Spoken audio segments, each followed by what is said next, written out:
What's up and welcome to another Mograph Mocast. I'm Dave. And I'm Matt. Joining us this week is a super talented Pedro Ramos. Hello, everyone. And Mograph is a supplement to our site, mograph.com, which is a motion graphics tutorial site with tutorials, plugins, podcasts, and other Mograph stuff. And on the show, we talk about everything ranging from motion graphics to Cinema 4D, After Effects, plugins, render engines, doing business, doing taxes, being a contractor,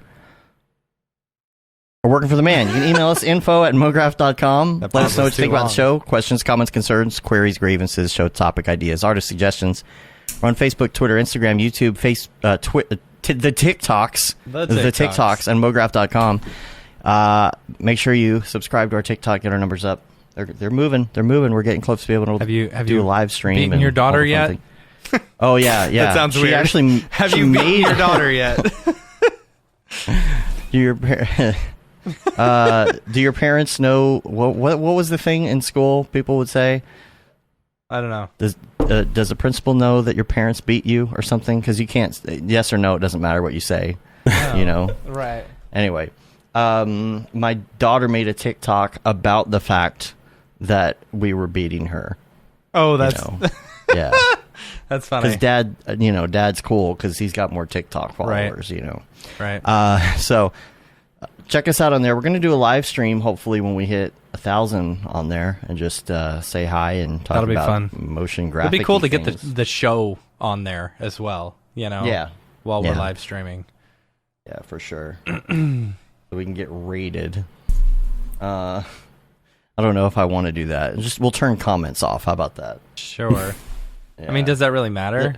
The TikTok algorithm, I don't know. Huh. I guess it doesn't matter. We won't even have to engage in the content. And it's not like that stuff's going to come through to our chat, will it? True. Yeah. No, it won't. A couple week wrap-up things I wanted to talk about. Number one is this Thursday evening, got a live special with Caitlin, the Brush Up Special. So if you're into Procreate, make sure that you check that out. Come ask questions if you want to learn a little bit more about the course and what it offers, or it's going to be a lot of fun. Questions. I'm sure if you got Procreate questions, she could totally answer that. And so stop by 8 p.m. Central. That's when that's going to be. And then, of course, don't forget about Monday. Mm-hmm. A week from today is going to be our holiday special that we do every year with Aryev and EJ. And I got to get on that. I got to get that set up for the drop like I did with the Halloween episode. So let's see. And then we don't have a show on the 27th, correct? Correct. We are going to relax. Yeah, we're going to have a nice relaxing day, Hope we don't have any big projects, because I would love to take a day off. We do. Yeah. So there's that. And we're going to slow down and chill, finish some things that we're working on behind the scenes. A lot we're still working on behind the scenes, trying to launch our new thing, which is going to be, if you're in the Discord, you've seen me testing it. If you were at Camp Mograph, you saw me testing it. Our new 24/7 streaming channel for motion graphics that we are getting closer and closer to launching. So if you've noticed, I have that vertical screen in this office. Has been here all year. I've been building a mini television station. So we're almost done with the sponsorship deals and the media deals and the all the things. And I think that is something everybody could get involved with eventually if they'd like to. And I think it's going to be pretty fun. It's going to be great. I can't wait. Yeah. So just keep an ear out for that. We don't have an official launch date. There's just it's new territory. It's new territory. There's a lot of little things that we're trying to work out as far as like automation and scheduling and stuff like that. So we are going to launch hopefully at the beginning of the year. Yep. Hopefully. Sometime close to the beginning of the year. I'm not going to He's not going to make promises and then hate myself for not getting it done because I didn't work 24 hours a day to get it done. I'm just going to keep moving. You do enough. You do more than enough, Dave. There's plenty of client work and things to do. So let's talk about you now, Pedro. Let's talk about all the things. We got to hang out for the first time in January of 2019 when we were at MDC. Yes. Pre-dystopian world, yeah. Yeah. Right. I know. The before times was great. We were just branching over across the pond, so to speak, to meet some of our friends that we know from the interwebs who don't make it over here that often. So it got cut a little bit short, unfortunately. So, but it was great. So you, it was great, right? We had a great time here in London with people from the chat as well, from the Slack channel. Gav, Phil, Ray Zero was here as well. Yeah, Andy, bunch of Phil and Ray Zero. Phil and Ray Zero. Bit of fun. Yeah, who else was there? There were quite a few. Claudio. Yeah, Claudio. And, the good old days, the good old before times. But Matt hasn't met you, and you were freelancing at the time back then. No, I was working for an agency, like a PR and marketing agency. That same year, later that year is when I started working for Territory in August 2019. Cool. Yeah. And so, how has that been? So it's been great so far, so good. I've had the chance to work on many film and TV projects, and it's been great experience. I've been improving a lot and in many different aspects, and it's been great. It's a bit funny how I landed a job there, because it was through Nick Lyons, actually. Okay. Who you guys have met, I guess, right? Guy in a while. Yeah, great guy, great artist as well. I met him at a VR event earlier that year, before I joined, so in May, June, I think. Was it in actual real life, or was it in VR? No, it was a VR event, so I'm not sure. Yeah, okay. Yeah, it was a talk about VR, and okay. Yeah, he talked about a couple of projects that he worked on, and at the end of the talk, I just went up to him, said hi, and just talked for a couple of minutes, and I said that I loved the work at Territory and such, and he said, "Yeah, mate, like send me your reel and I'll pass it on to HR." And literally the day after that, they sent me an email saying, "Hey, Pedro, would you like to come over for an interview next week?" And I was super pumped. It was the happiest day of that year for sure. So. That's cool. That's awesome. Super cool. It's I had been willing to work at Territory for quite some time now, actually, because on my way to work, my previous job, I had to walk by Territory, so I would look up every time at the building and thinking, one day I'll land a job there. Yeah, you see all these other motion designers walking in as you're walking past. Actually, and then you continue walking to your job with your head down as the Charlie Brown song plays. Yeah, sometimes listening to your podcast, guys, to motivate myself to work on personal projects to up my game as well. That's cool. That was the game. Cool. I remember you were doing. You had those kind of. What would you call them? Like those rainbowy metallic. Didn't you have like some rainbowy metallic business cards you were passing out? Yeah, holographic. And like throwing them around in the bathroom and everything. Just so you pick them up. Yeah. That's funny. It's one way to get your name out there. Of course, yeah. So very 90s though, but yeah. Yeah. Let's go back though. Let's go back to the start and tell everybody how you got started, and if you went to school, didn't go to school, and how you learned what you learned.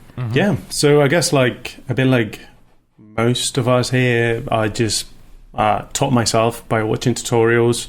Good old Andrew Kramer After Effects basics tutorials. That was back in the day, maybe 2008, 2009.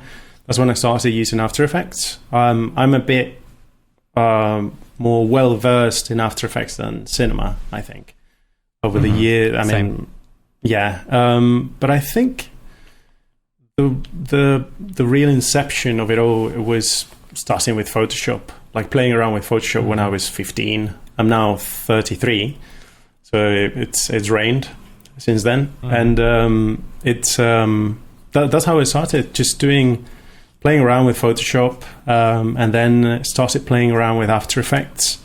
I also did a degree in audiovisual communications back in Spain, which is where I'm from originally. And after that, I did a master's degree in art direction for advertising. Cool. Okay. Still nice. in Spain, yeah. And then after that, sorry, no, go ahead. So you were able to do like, because you kind of come from the same background we do, which is maybe a little more video, I guess. A bit more production.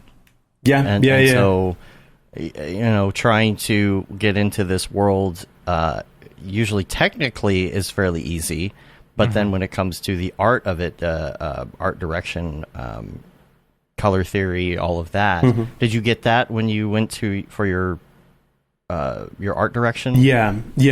What was it called? What was the degree called? So my degree was audiovisual communications, and there we learned about like media in general. Is closely that type of degree is closely tied to journalism, actually.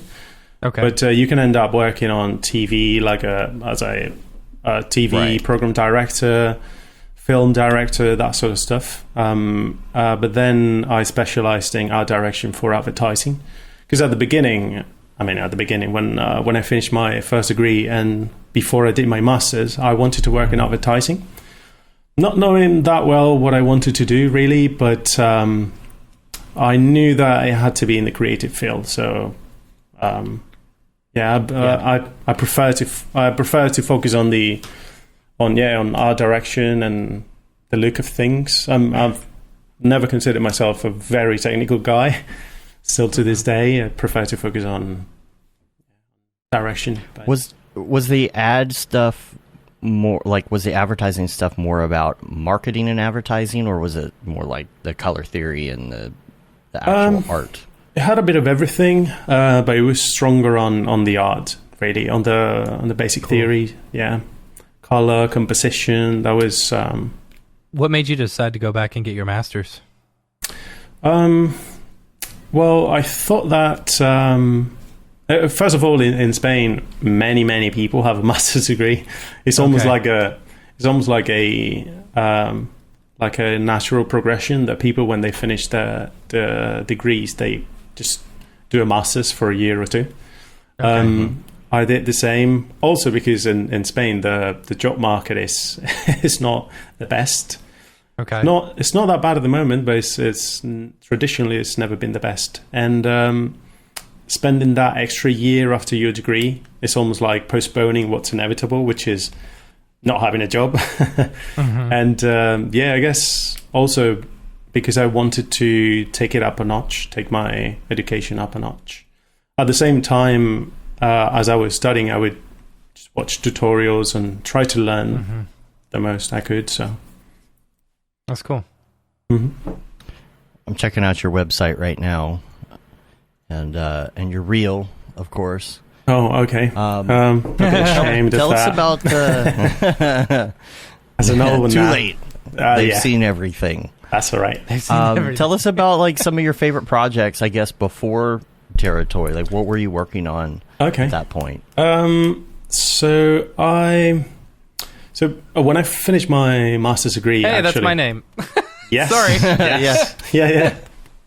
Dave's is there as well. That's funny. That's funny. These are all personal projects, actually. So when I finished my master's degree, I was an English teacher, actually, for a year. A bit less than a year. Really? Yeah, I was, yeah. Back in Spain. And then I moved to London in 2014, and I landed a job at a marketing agency. I lasted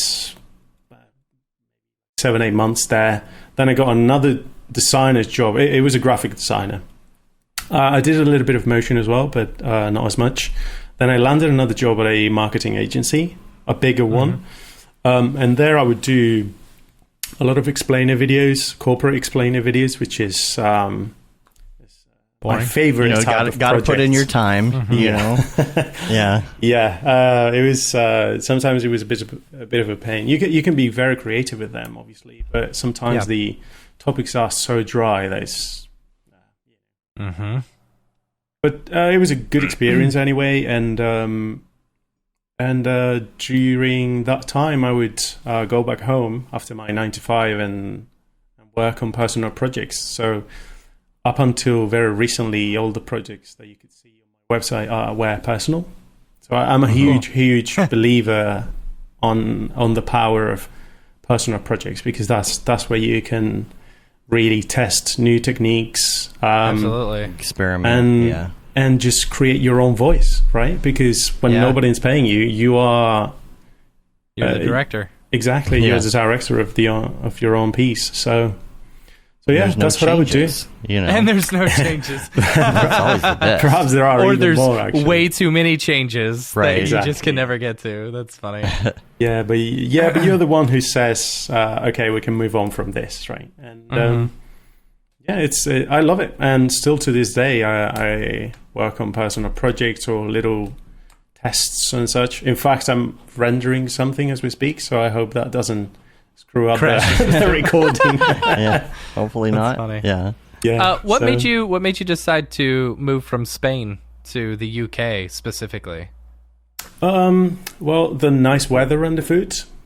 Okay. It's a joke, obviously. I was gonna say it took me a bit, but yes. No, it was Typical American, Matt. In fact, I had been thinking about moving to the UK quite some time before I did. So I moved to the UK in 2014. Visited for the first time in my life in 2008. Spent about a year. Cool. And I went to a little city in the south by the beach called Bournemouth. Spent there a few days, and with a few friends we did day trips to other places. One of them was London. When I came to London, I actually told myself that one day I would live here, and so I did. A few years later, I moved here. Also, mainly because the motion graphics industry is much bigger first of all in the UK than in Spain, but so much more in London than any other European cities. So to speak, it's the hub Give me on one this second, side guys. of the. Sorry, my kid's school is calling. That's okay. Keep going. Oh boy. He's in So- trouble. So I was saying that London is the hub really for the motion graphics industry, the film industry, and I thought that it's the place to be if you are in this industry and want to work for a big studio. It has changed since, though. Obviously, location is not as important anymore, but it's we're going to talk about that as well, maybe, because location not being important is I guess one of the questions that I was going to ask you earlier is, I'm trying to figure out if we know anybody else who is there with you. I know we've talked to people from, there's the U.S. branch, right? Where is that located? Yeah, that's in San Francisco. California. That's with San Francisco. Marty Romances. Yeah, he runs that studio in San Francisco, and with the slightly bigger studio is here in London. Who do we know? Do we know anybody there? Who do you work with? Joel. That we might know. Joel Thomas. Yeah. Thomas. Yeah. You guys had him on the show, I think, a few weeks ago. Yeah. And I know. I always say that. Oh, he was on the show a few weeks ago, and it was like 6 months. Yeah. Yeah, and then I know for a fact that you guys know Nick, obviously Nick Lyons, but he left. Literally, actually, it's funny because he left 2 weeks before I joined, so we never got to work together. Oh, really? Which is a shame. No. Yeah. What is he doing now? Yeah, what's he doing now? I think he's freelancing. Okay. NickLyons.tv. Good. Cool. Let's hook him up because he's such a great guy. Yeah. I don't know who else. Not sure. I don't think you've had any other person from Territory on the show other than Joel. Perhaps. I mean, I've been following you guys for a while, and I don't remember it, but yeah. So what was it like though during the pandemic? Yeah, and are y'all still going? Are y'all going into studio now, or are you still remote? We are mainly remote, but we are going to the studio at least a couple of days a week. It's we have a sheet where we I don't know if I can say this. I guess I can. But yeah, we go a couple of days a week, basically. And it's good because you get to hang out with your colleagues after. It's just the connection that you establish in person is just not. It's not the same as online. It's not the same as online at all. There are certain aspects that are better though, like because when you share screens and you can point out certain things with a marker and stuff. I think it still works, but the connection, the personal connection that you have, which is important as well, it's just you cannot replace that, I think. For sure. How difficult was it though? Because like sometimes, like I know some studios before COVID were just so structured and so locked down and so opposed to any sort of remote work. Was it that kind of situation, or was it pretty easy to move over? So for us, the designers, I feel like it was fairly easy. However, if you ask the IT managers, they might tell you a completely different story because, I mean, honestly, just a big shout out to all IT people out there working for companies, studios and such, because I'm pretty sure that what they've achieved is just quite big, because it's a big security challenge. Just imagine that we're working on film and TV shows, big NDAs, don't want spoilers and stuff like that. Exactly, I can imagine. Exactly, and it must be a massive challenge. However, for us, the artists, in my case at least, I have a decent PC at home, so I was already set up from the get-go. But some other people just had to borrow laptops and such, and I mean we're still able to remote in and send renders to the farm and everything, so it works pretty smoothly. And I don't. Are you doing most of the work from home and then transferring stuff over to like a central server or something? Or we are you connected working to through like Teradici or something like that? Exactly. Yeah. We're remoting in. Okay. Yeah. Cool. I mean, I found that like doing it that way helps keep everything pretty secure. Yes. Because as long as you've got good employees who aren't gonna like, transfer files from one to the next or something like that. I mean, if they were going to do that, they were going to do that whether they were remote or not, Yeah, exactly. And so, as working remotely through, TeamViewer, Parsec or something, I mean, it's to me, it's basically just as safe, if not safer, than everyone taking stuff as home. long as you got the bandwidth and as long as you got the right software. TeamViewer is pretty awful for doing motion graphics. Terrible. I hate it. It's great for tech support or whatever, but it's not. I mean, Parsec. I was talking to Barton the rules. other day, and they've got an employee in the Ukraine, and they for some reason like the Ukraine shut down or wouldn't allow TeamViewer to access. And I had mentioned Parsec to him. He used Parsec, and he was able to remote in no problem to their computers. So much better. It's crazy. Yeah.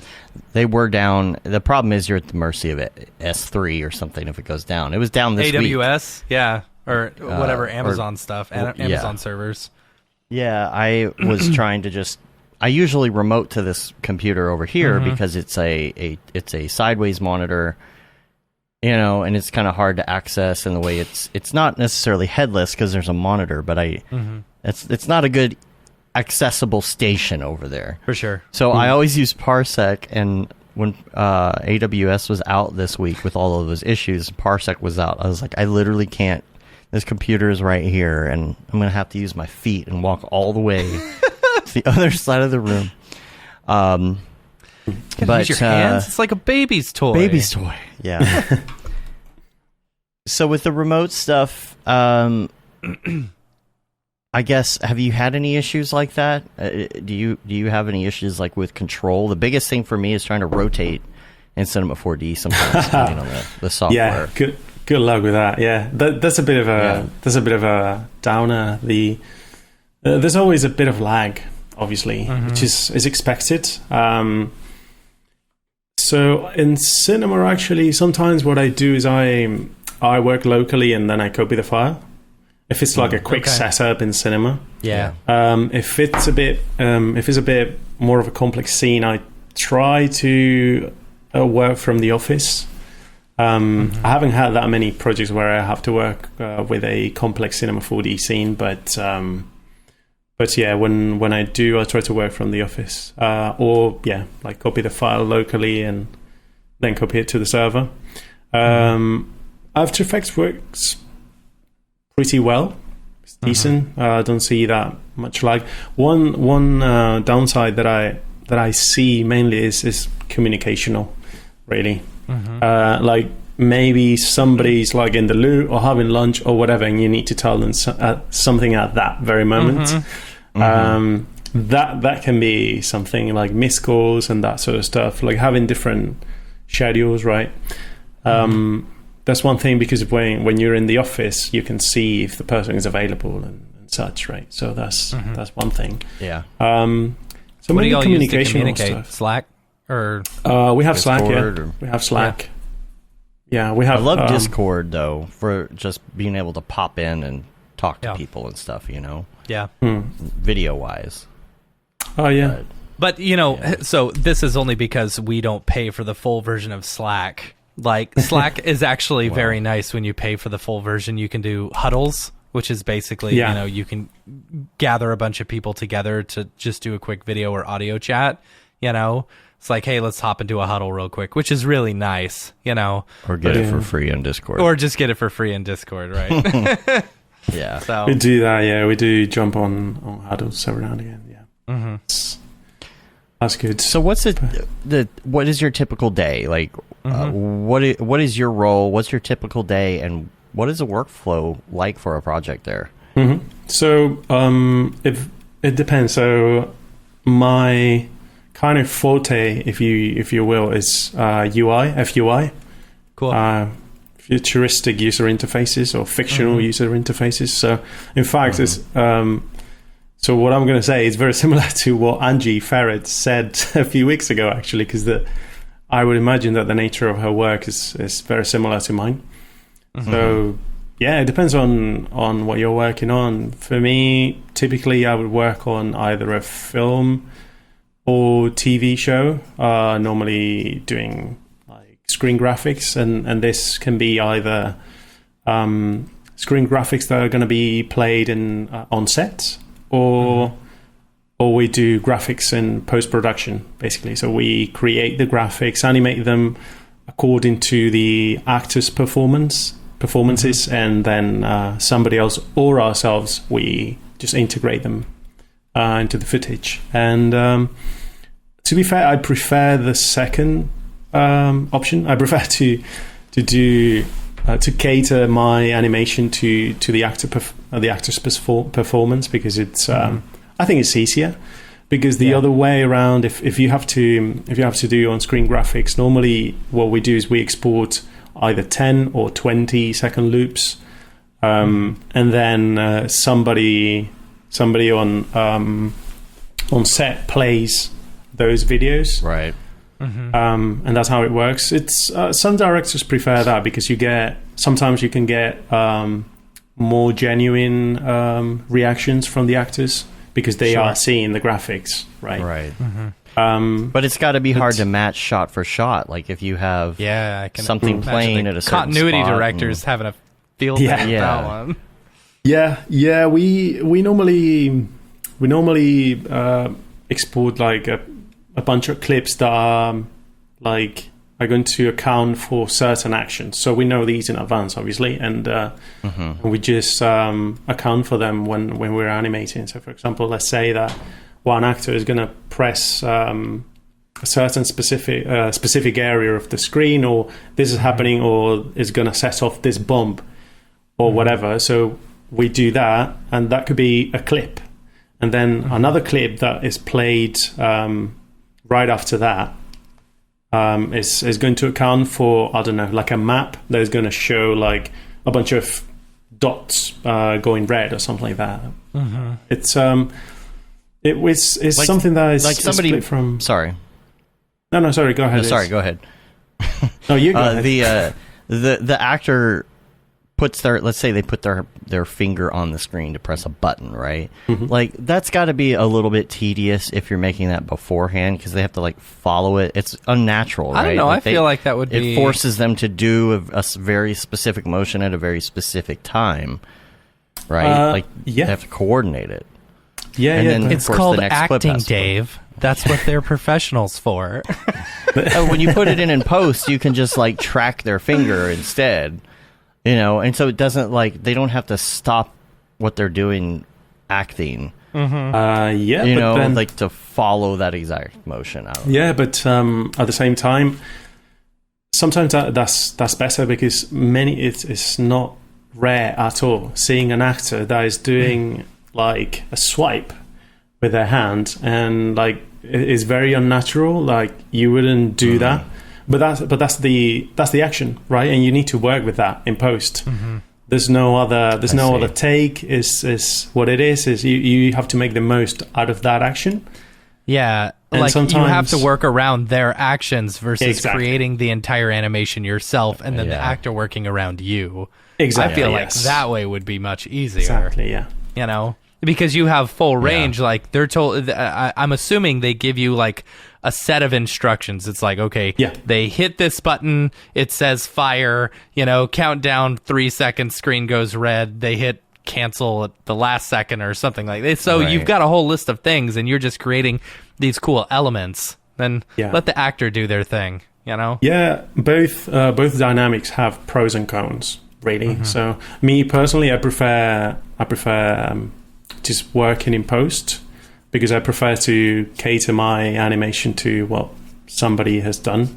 Most of the time, actors nail it, so it's all good. But yeah, Have you ever seen some where you're like, oh, come on, like, you could do a better job than that? Or have you ever seen bad, fooey graphics on a show and been like, oh, what is this? Yeah, Or like actually. you're watching, like, this happens to me when I'm watching like TV with my wife or something, and I'll see like a bad cut or something. I'm wife. just like, oh, that just ruins the whole show for me. Or you accidentally see the boom pole in there. It's like, Yeah. I can imagine seeing some like really bad fooey stuff could be detrimental for your viewing pleasure. Yeah, but at the same time, you have to realize what this is about, right? FUI and many other areas of motion graphics, they're just there to aid a director tell a story, right? It's just to make a point. And that's probably the most important thing about screen graphics, is that your thing is just nothing. It appears for a few frames, sometimes less than a second on screen. And it's just about telling a story, and that story is the director's story. Ideally, if everything works well in production, is the director's story. Yeah. Well, your job is, or my job is to help tell that story. But sometimes FUI graphics are just very bare bones, basic. Just they want to get a point across, and that's all you need to do. Sometimes, for example, on Marvel films, you need to get a point across as well as elevate the product in terms of its looks, right? You need to make something super flashy, very futuristic, abstract, that is going to wow the viewer, basically. So, it has FUI has many different aspects as well. And If you're doing so, let me ask you this. If you're doing, so, say for example, they give you footage and they're like, okay, we need you to replace these screens, or that we need this like 3D animated fooey thing, do you comp everything? Like, do you do the work and then comp it all, or do you sometimes like do the work and then hand off to someone else, some other company, or back to whoever studio, to do the comping and the lighting and stuff like that? Hardly ever. At least at Territory, I would imagine that this is the same at other studios. Hardly ever one artist does everything. I'm sure. Yeah, it's very. We have a relatively complex pipeline where Yep. I mean, my job normally is just to concept stuff, create the graphics, static graphics in Illustrator normally. We just present those to the client. When they give us green light, we start animating.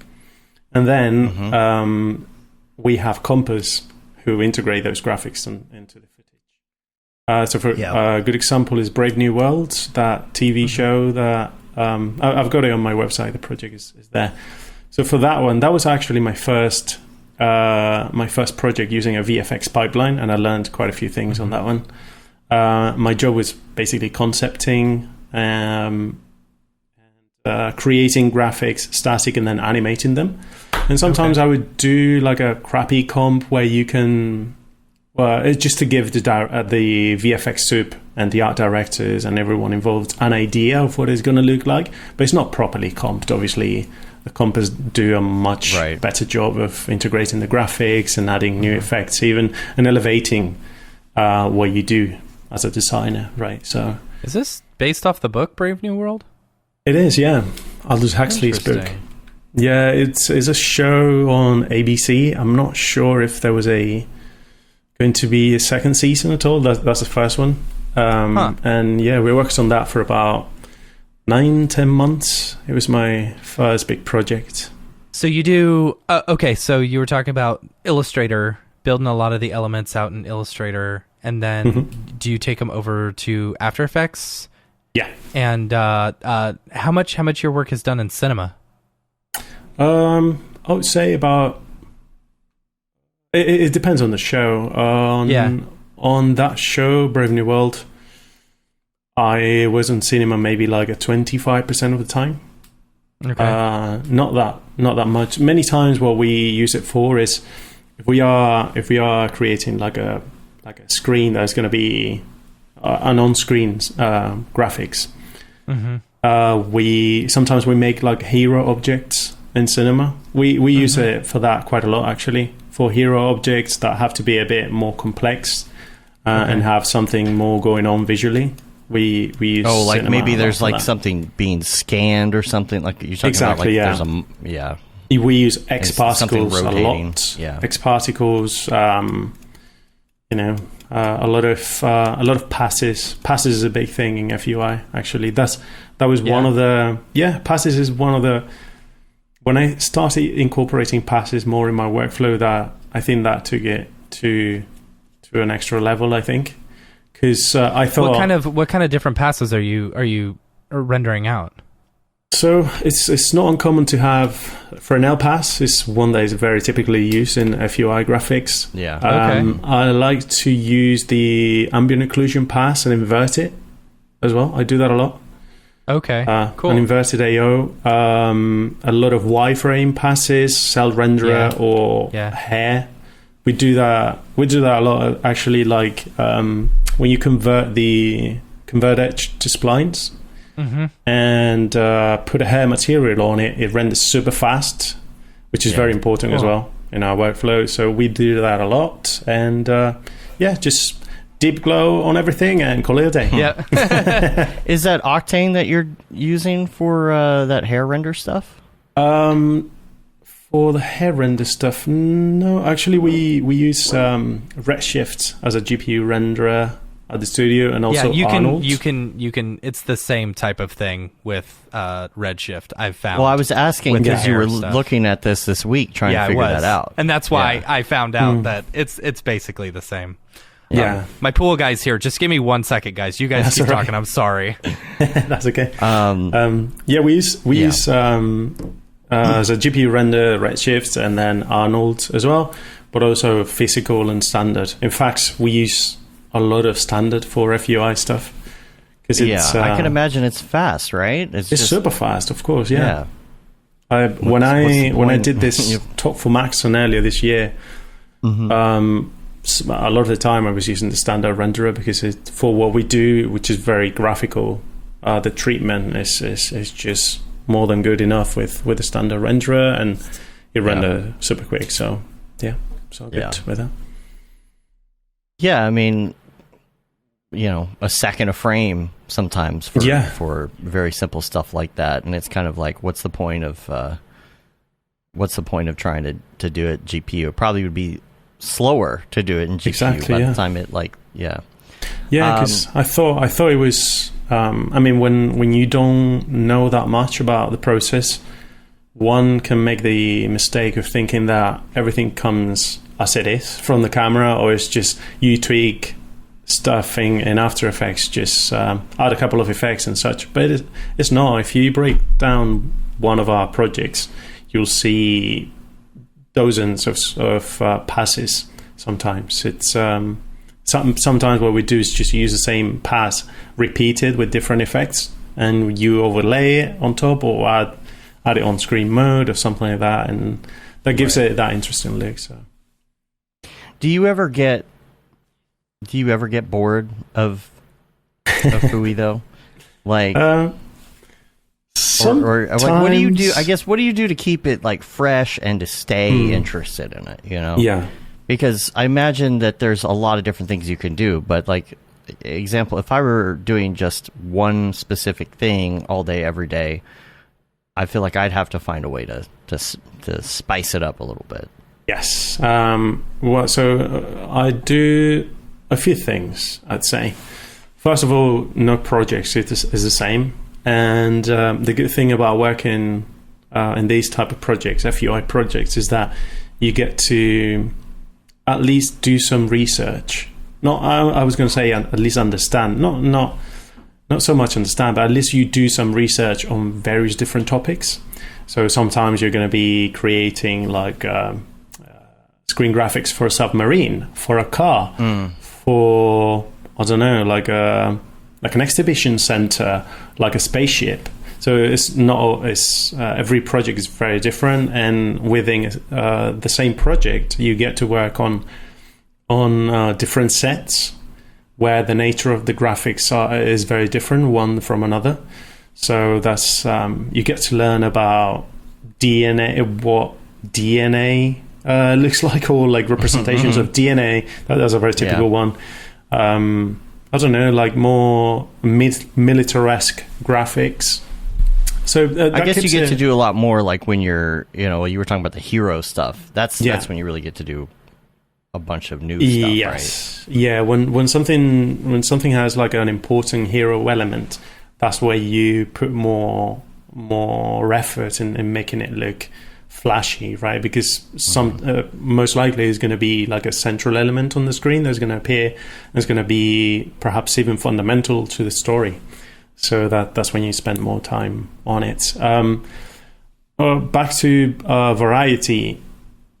When you are a little bit, at least in my case, when I'm a little bit tired of working in FUI, keep in mind that I'm usually playing around cinema and work, or either that or doing a personal project at the same time, right? So I have that variety. The only other problem is that I don't get time off the screen, basically. Right. That's perhaps a bigger problem for me.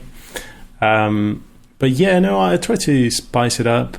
If I am too tired of working on like an FUI project, I most of the time I have like a side project. In fact, I do have one now that allows me to, just stay away from the 2D graphics for a bit.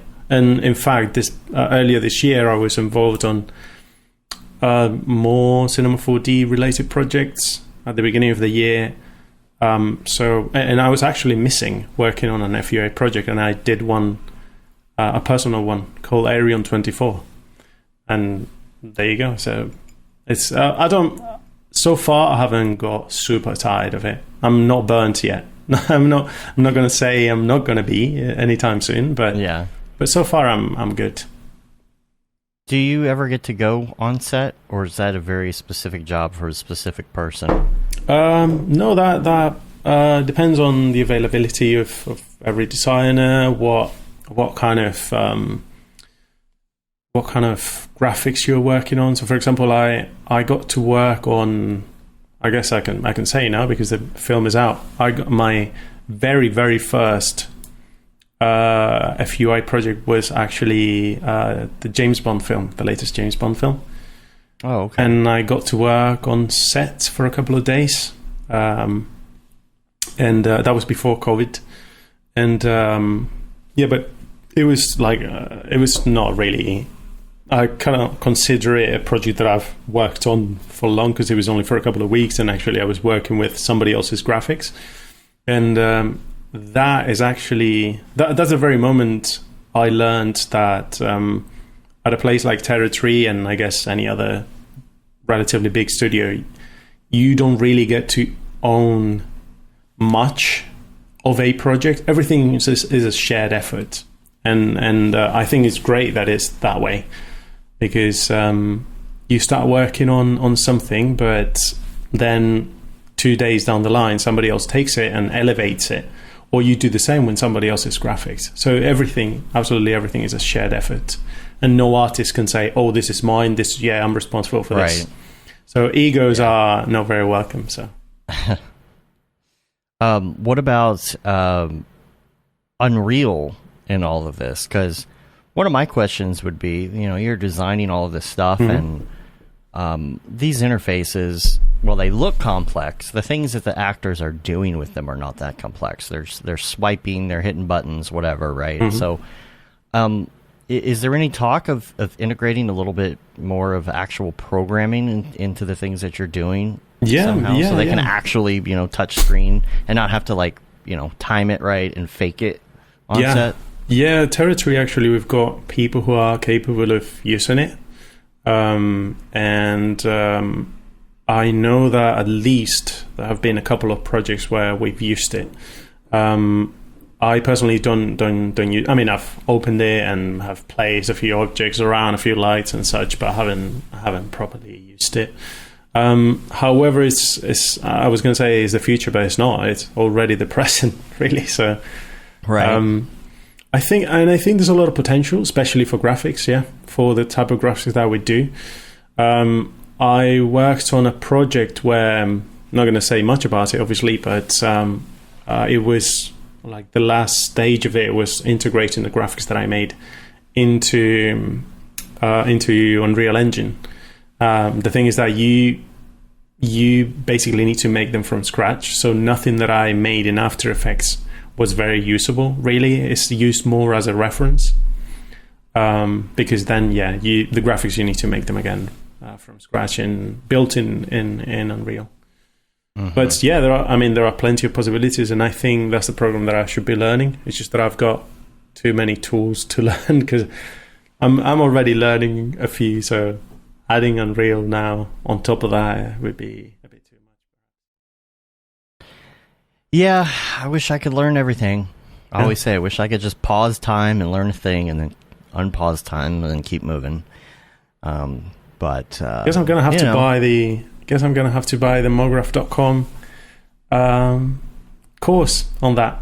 Wimbush's class on that. Yeah, that's right, everybody. Mograph.com/classes. You can. I had another. There were some questions in the chat. I want to backtrack a little bit, them. And if anybody else has questions, feel free to enter them in right now.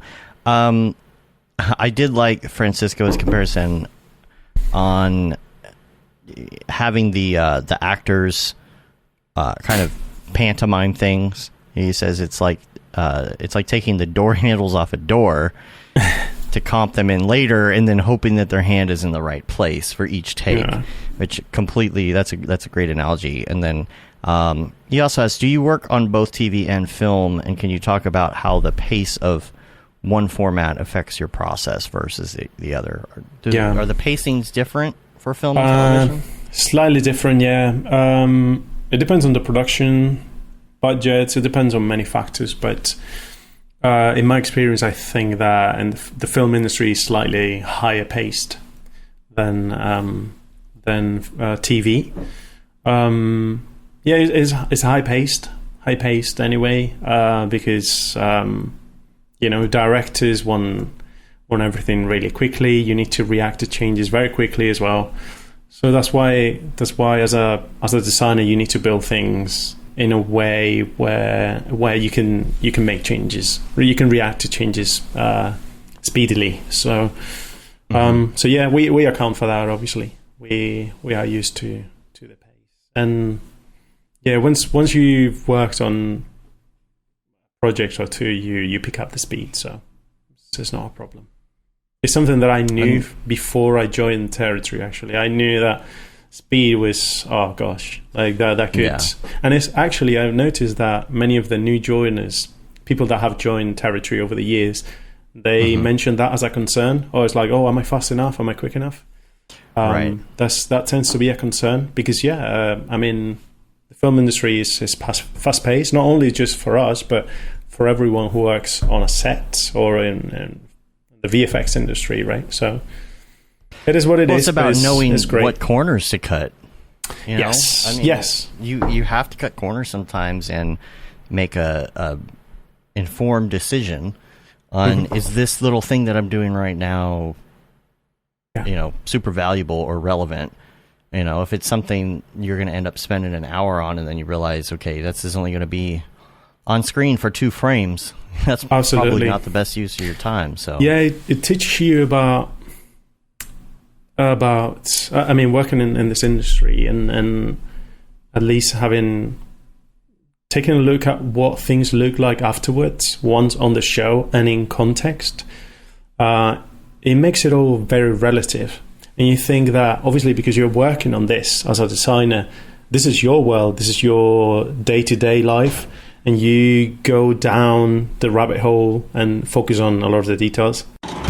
Hi, my name is Sashia Dumont. I'm a writer, actor, and filmmaker. Hi, my name is Paul Robinson. I'm a director, DP, and filmmaker. We are the creators and hosts of the Go Gorilla Filmcast, an online source for all things indie film. We are a husband and wife film team and co-owners of Send 3 Productions, and we started this podcast for filmmakers like ourselves who were producing on micro budgets with skeleton crews. Go Gorilla is a weekly podcast that features various talents in TV, film, and web series productions.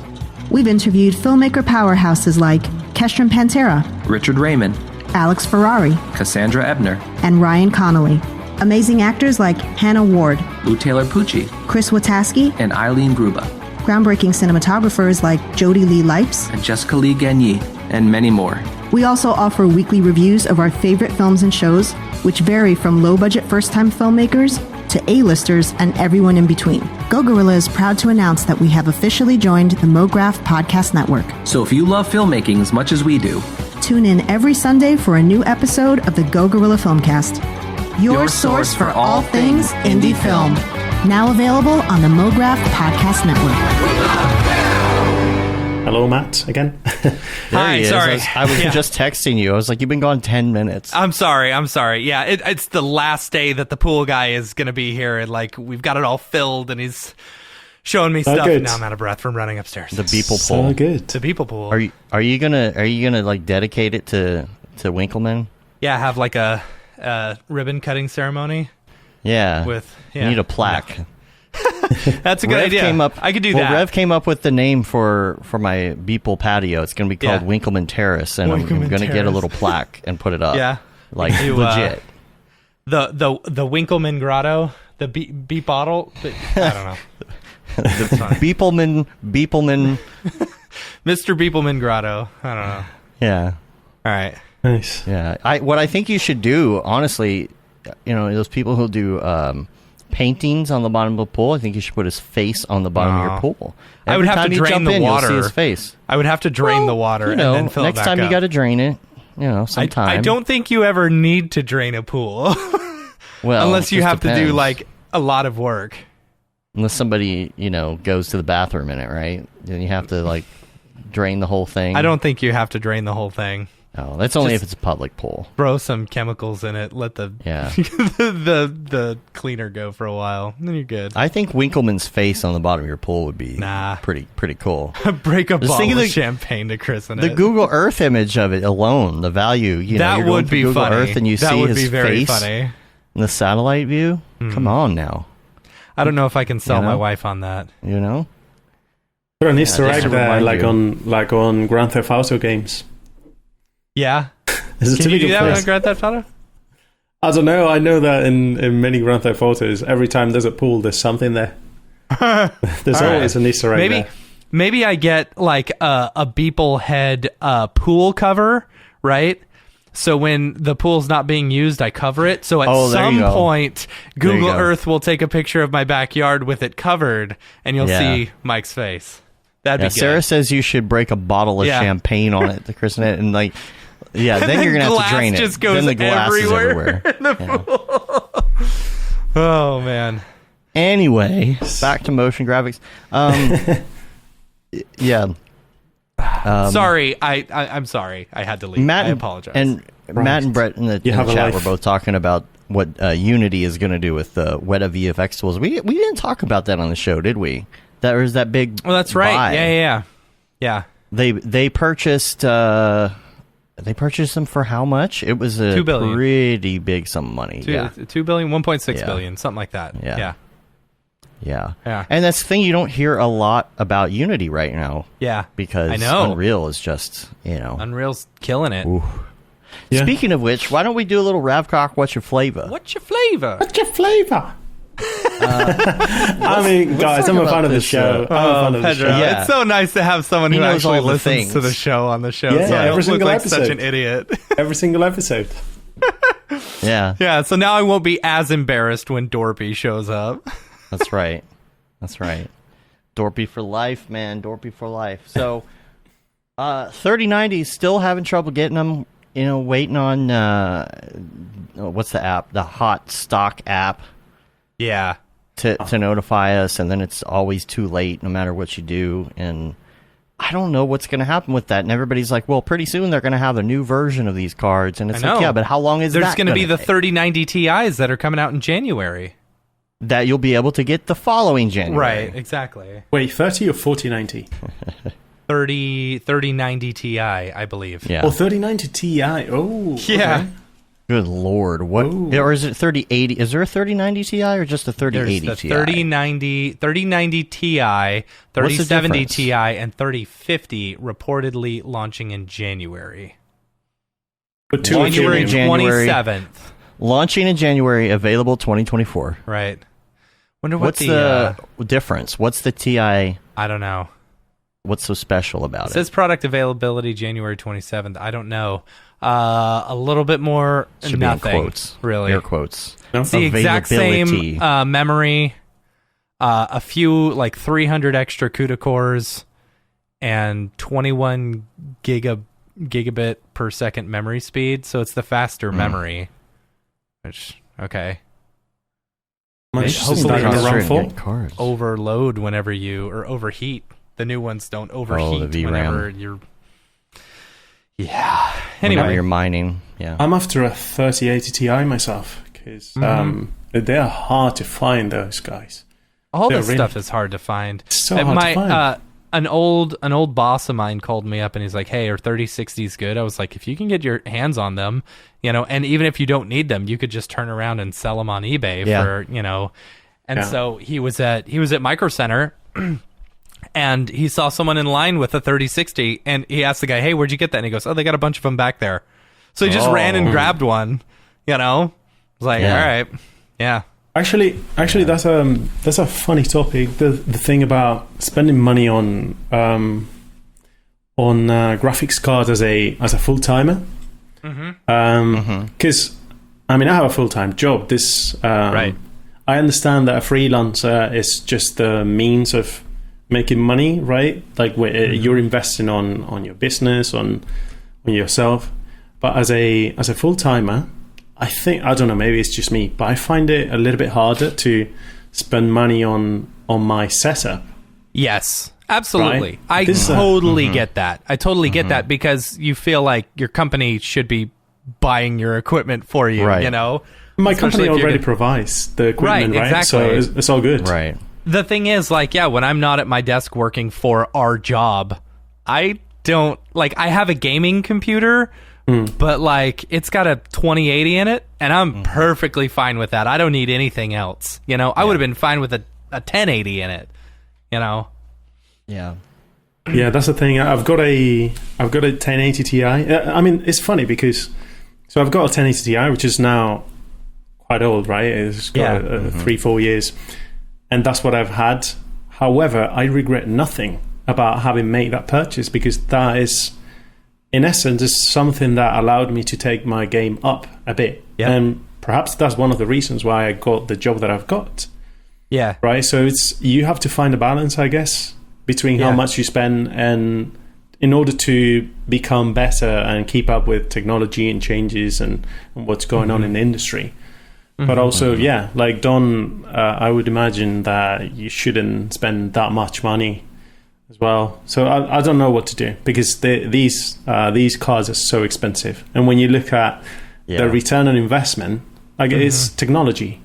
Technology is like it depreciates so quickly and so much that you have to think about it twice, right? The only thing is like return on investment on these. If you're a contractor, if you're working full time, it's different. But if you're a contractor, it's like you're not going to get a return on investment if you buy a 3090 to play video games, Right.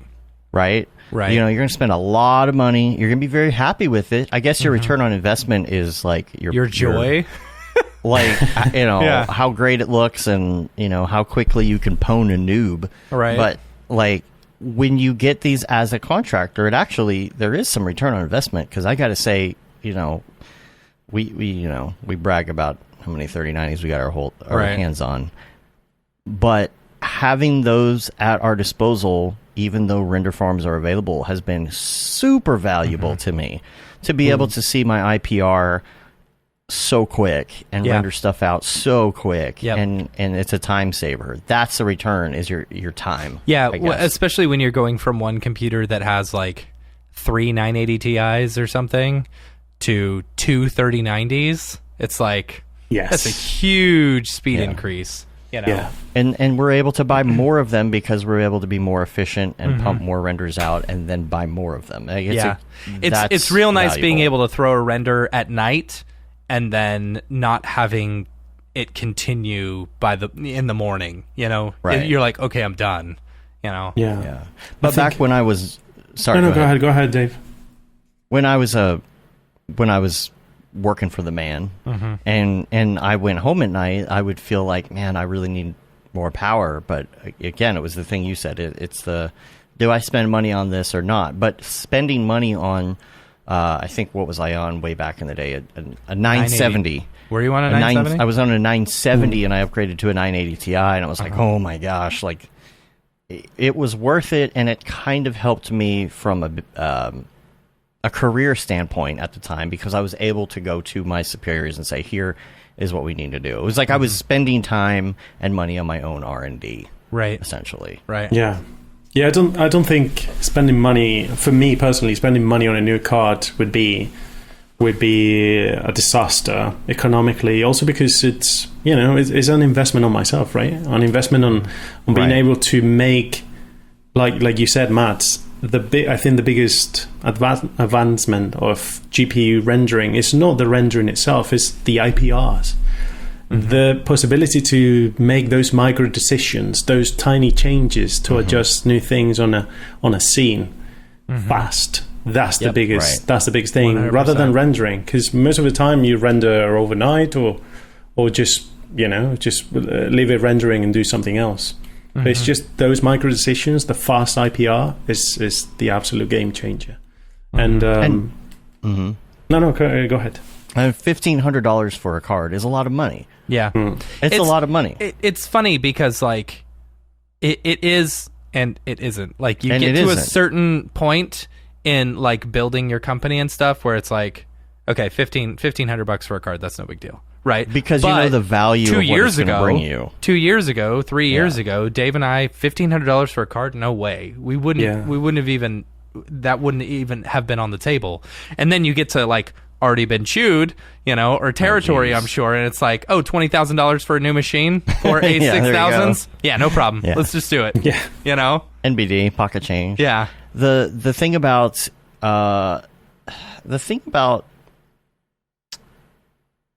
having the 3090s at your disposal in general is that with the value that comes with that, I feel like there's a weird perceived value that people just don't get. So, like, here's an example. If somebody said you need a new computer, and you have to get a new computer to do some sort of contract work, right? And then it's $1,500. Be like, oh, that's not too bad. $1,500 for a brand new computer. But I think it's the fact that like you're like, I'm paying $1,500 for this little piece of plastic and metal, and it just feels like that is so much money for this little thing. You know, somebody will easily drop $1,500 on a camera or a new machine or a Apple laptop, like no big deal, right? But there's something about $1,500 for this card. What? Right. Like it feels, but like once you do it, and then once you buy a second one, and then you kind of get the bug, and you're like, now I need a third one. Now I need to double this, and now I need another. Once you get to that point, the perceived value in your head really clicks. And you know, anybody who's on the fence for that reason, I would say just do it, because you could always sell it right now, right? Like people will buy these cards. If you regret your decision to get a 3090, if you can get your hands on one right now, you could sell it for double the price. Absolutely. Today, though. So today, because the second-hand market is absolutely crazy, but it is today. Next year, but look, I mean, I was able to sell my. I think we bought 3090s for. When we bought them, they were like $1,000. No, they weren't even $1,000. What were they? Like $700 or $800? No, sorry, 980 Ti's. When I bought those initially, they were way low. Yeah, they were probably like $600, $700, $800. I don't remember, right? And so, but when I sold them, I sold it for $400 this year. You know, and it's like, okay, those are 6-7 year old machines, and I basically got 50% of my investment back and all that render time. Yeah, and Jags is saying in the chat that it makes a big difference in Unreal. I can see that. Yeah. For sure, for the real-time stuff. Yeah. Did anybody get a chance, by the way, to play The Matrix on Xbox? Not yet. Wow. I hardly ever play anymore, actually. Yeah. I was trying to figure out if I should do a video on this or not, or if if the moment's already gone. Yeah. You know, but if y'all have a chance to even check out the video. What's his name? Winbush already did, honestly. What? Did a video on it. Oh, he did? Yeah. Okay, cool. Well, we'll look at that. We'll try and post that in show notes if that's out. So I loaded it up. Here's the deal. Like, here's the good and bad. Here's what I'm liking about it so far. First of all, it looks amazing. It shows off Unreal 5 what is it called? Nanite? Nanite, yeah. Nanite. And what I didn't like is the way they went about it. Like, if it's a demo, just let me get to the demo. They tried to throw in like a storyline and kind of gamify it, but they didn't actually like let you shoot at anything. The only thing you could do is aim at this tire or aim at this tire, and you could switch which tire or which portion of the car you were shooting at. Once that was all said and done, I was impressed with the actual demo. This feels like you're walking around a Grand Theft Auto, right? But it is so realistic. Now, sometimes there were trouble with the cars; they were kind of bumping around a little, and obviously you can't like hijack a car like from somebody in the street. This isn't Grand Theft Auto. So the only thing that you could do is you could go into a side street or a curb and pick up a car that was not being used by somebody. You could roll around. As soon as you crashed into somebody, by the way, the crash physics were great, but as soon as you crashed into somebody, the car would like turn into like matrix cubes and dissolve. But what I really loved about this demo is the fact that they let you peek under the hood, and that's what I was interested in. I know that's what a lot of people are interested in. I wish would be available for PC for people to really try it out. But you can pause the game. You can change the angle of the sun. You can fly, by the way, and we're talking like thousands of square miles of buildings and streets, and there's traffic systems. You can turn on the traffic system and change the amount of traffic and people. You can watch the traffic go with cubes instead of cars, so you can see how the patterns work and behave. The cool part for me was the fact that you could go in and see the passes live in real time. You could turn on a pass layer and say, I want to see instance layers, and I'm going to fly around the city. Interesting. The best part about that is that you could actually do the nanite option, right? So let's say you're up in the sky, you're looking down at the city, you see all the buildings, but they look like triangles, like a pass with tries, right? Colored triangles. In the distance, you'll see a building, and the building only has 2 triangles on it, right? So it's basically the side of the building is only 2 polygons. As you zoom in and you get closer, it's kind of like an LOD thing, but not quite, right? It's like LOD based on an algorithm. I don't really know. But as you get closer, then the triangles, you start to see more triangles, so that resolution is changing. It's like it's almost like it's, in a way, the atoms that make up the thing. It's only based on what visually you can see at the time. Yeah. And so this level is just expansive as hell.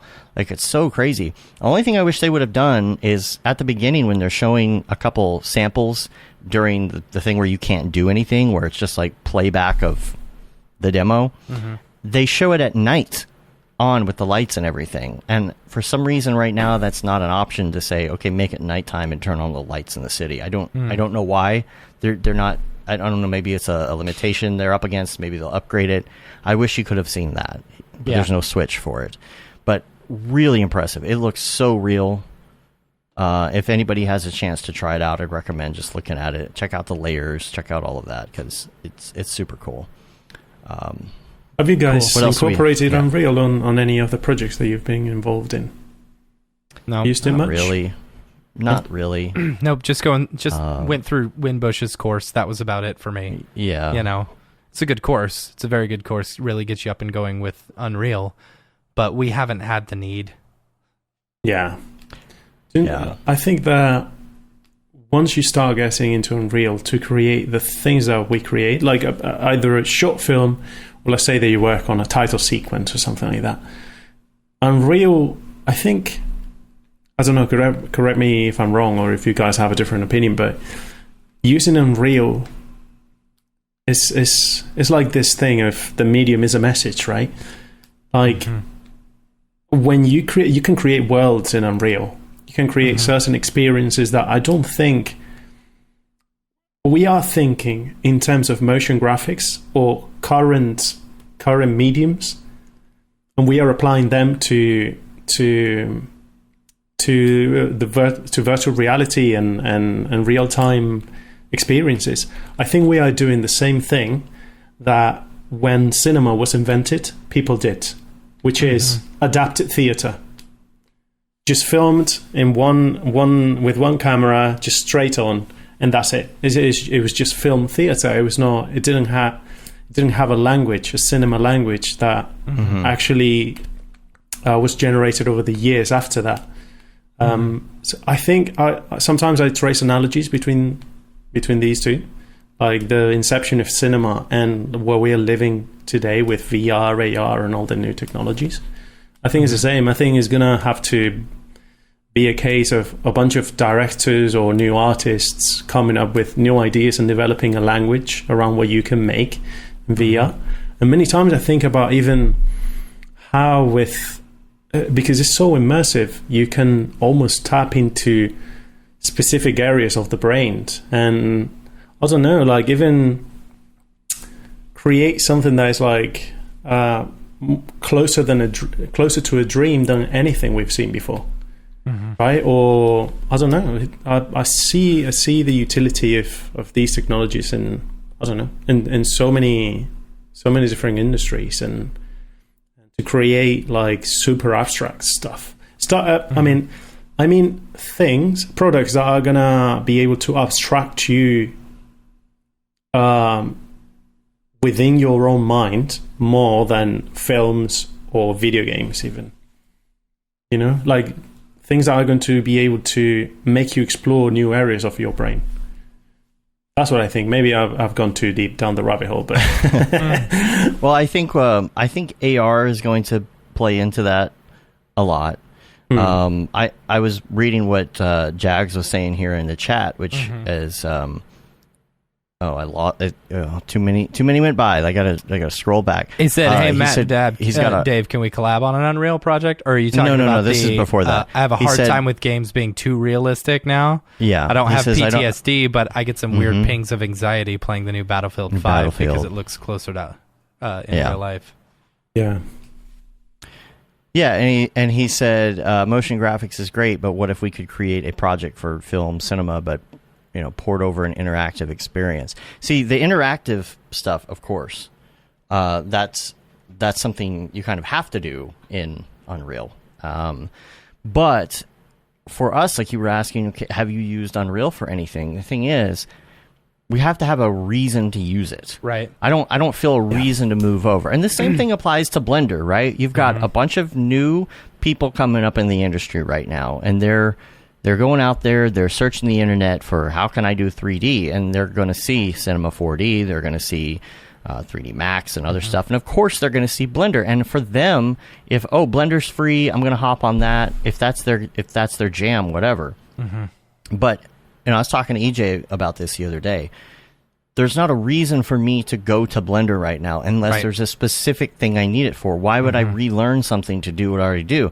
Now, if the tools that I need to sculpt something or hard surface model something are better in Blender, then I'm going to go try and do that over there. But if what I'm doing right now makes sense, why would I reinvent the wheel? The same thing applies to Unreal. There's no reason for me to use it. If you're an Unreal person like Jags, who's been in Unreal, it makes sense. Oh, you already know Unreal, so why don't you do this thing in it? Right. But like, it would be so much. I don't even know where to start on doing a client project in Unreal. And for me, it's like, what is the advantage right now? Exactly. Especially like, is it real time rendering? If that's the case, I mean, I'm not too worried about that. Just like we were saying, we have enough firepower right now between us and being able to throw stuff to the render network.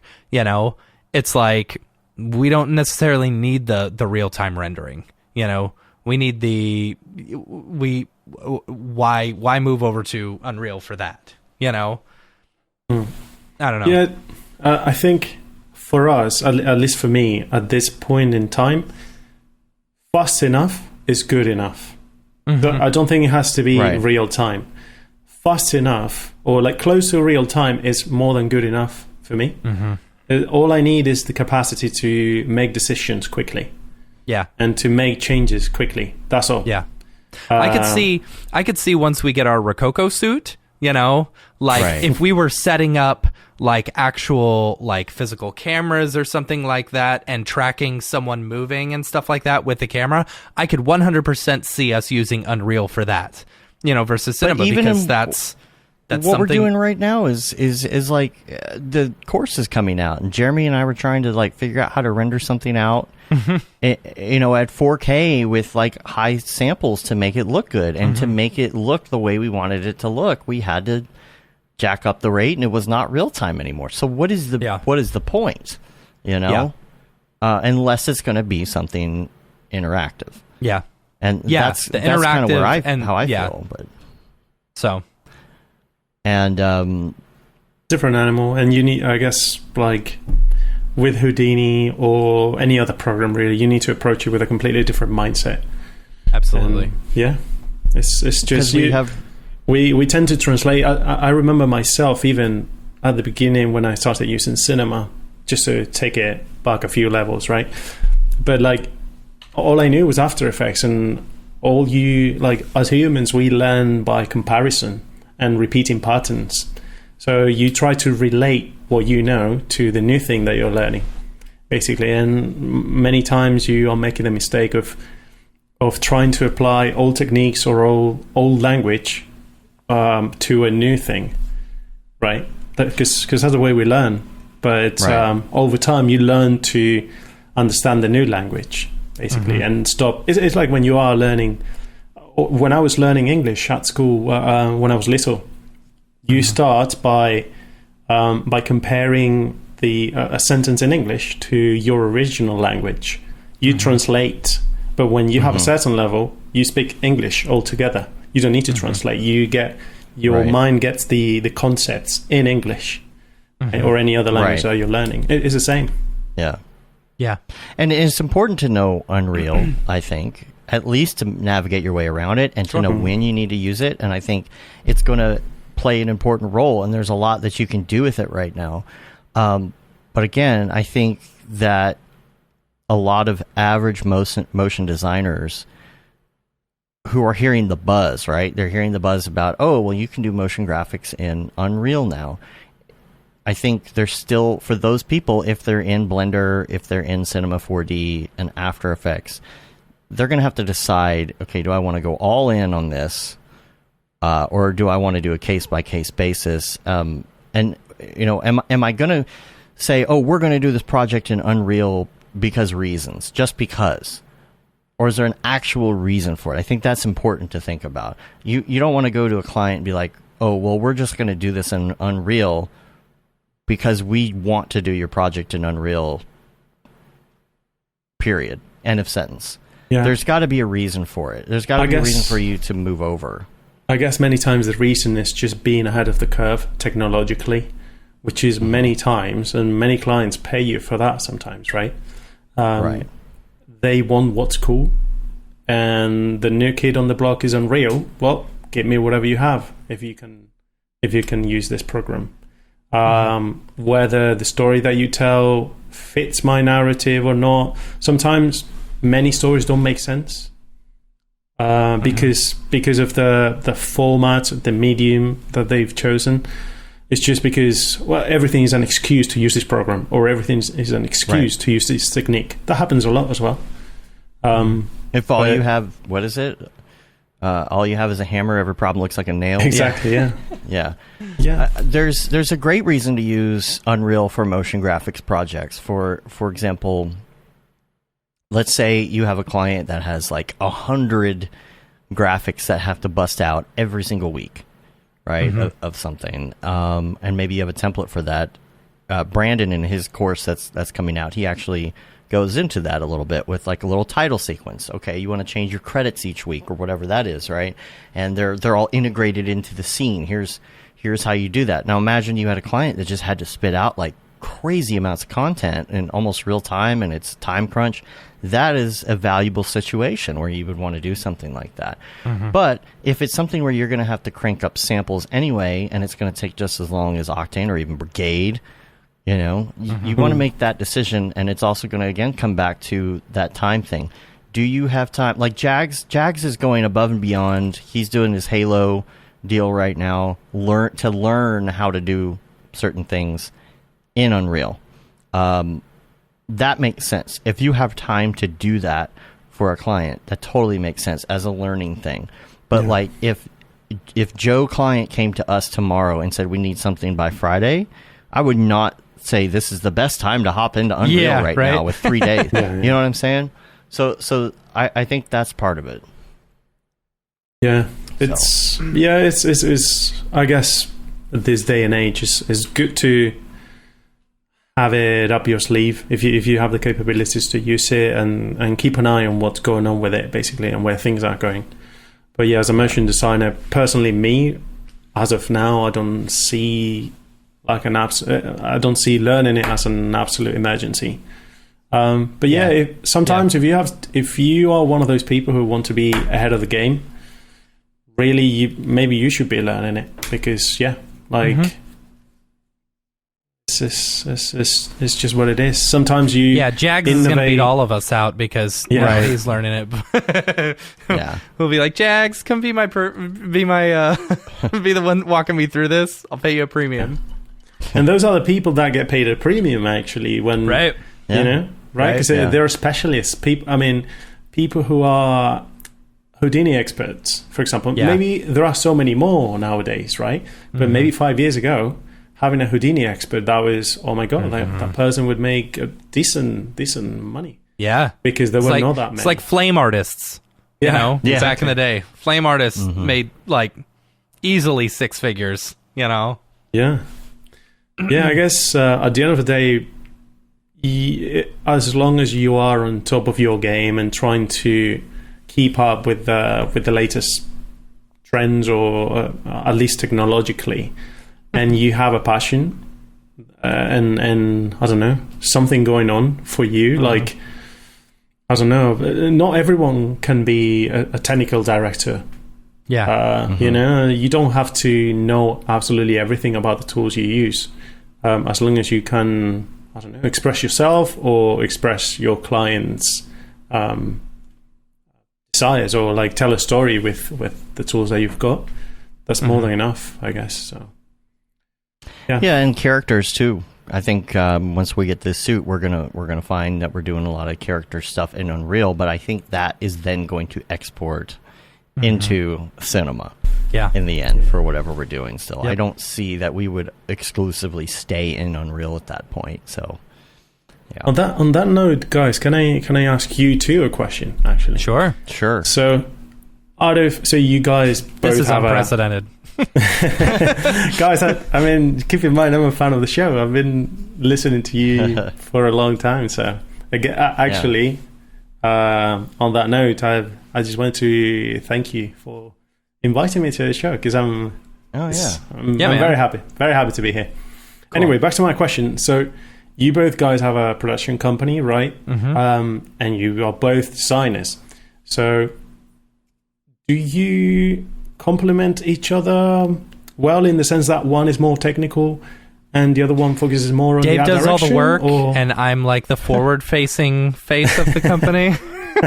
he just turns on schmoozy Matt. Yeah. No, honestly, like, okay, so the way it used to be, and I say used to be, like, this is a few years ago, before Mograph became much more a part of what we were doing every day, you know, we kind of had our own clients, or someone would recommend one of us, and so we would kind of just stick to our own clients, and we just pool all the money, or if we needed resources or whatever, we'd kind of work on stuff together. But eventually it's become to where, okay, projects are coming in because everyone knows us now as Nexus Motion. You know, it's not, either Dave or Matt. Like, they know us as a company. Our clients do. So, you know, they may contact one of us or the other, but for the most part, you know, we will work on the same projects together. Lately, well, not lately, but like previously this year, you know, Dave has been working very heavily on Mograph to, you know, get things in the work and get the new stuff that we're launching ready, and, you know, doing a lot of social stuff. So he's been working on that. Meanwhile, I've been working quite a bit on Nexus stuff. You know, anything that comes in, I'll try and handle that. If I need help, we'll pass over to Dave. Or because Nexus has been doing really well the past couple years, and, you know, as sadly as it is, I think it's all thanks to COVID that we are doing so well. You know, because more companies are, you know, open to hiring remote workers. You know what I'm saying? Right. And because of that, we're able to hire on freelancers to help us out with all this other stuff. So, you know, so Dave doesn't have to do like a really boring, you know, explainer video. He can focus on Mograph TV and Mograph, which I would gladly do if I had the time. Absolutely. But yeah, so it's kind of for me. I think generally I've been in a more of a art directy role, or I'm going to set up this project and set up the look of it, and then pass it to somebody else. Yeah, you know, in order to get back. I to really Mograph. think Dave is more technical than me. You know, I'm pretty nerdy. I make passable animations. So yeah, it works out in the end, though. It works well. So. Yeah. Should we do the drop? Yeah, let's go over to the drop. Okay. Did we cover everything? Any other questions? We didn't do Mograph recommends. That's what it is. I know we were forgetting something. All right. We're going to have a hard out here. We have a meeting apparently now at 2:30 today. Yeah. So okay. So we'll move through this fairly quick. Favorite movie? Of the last few years, because it changes, I guess, but of the last few years, I tend to watch every year, at least once, Sicario. Lord of the Rings? Okay. Sicario, yeah. I'm a dude. I'm a bloke. For films, I like...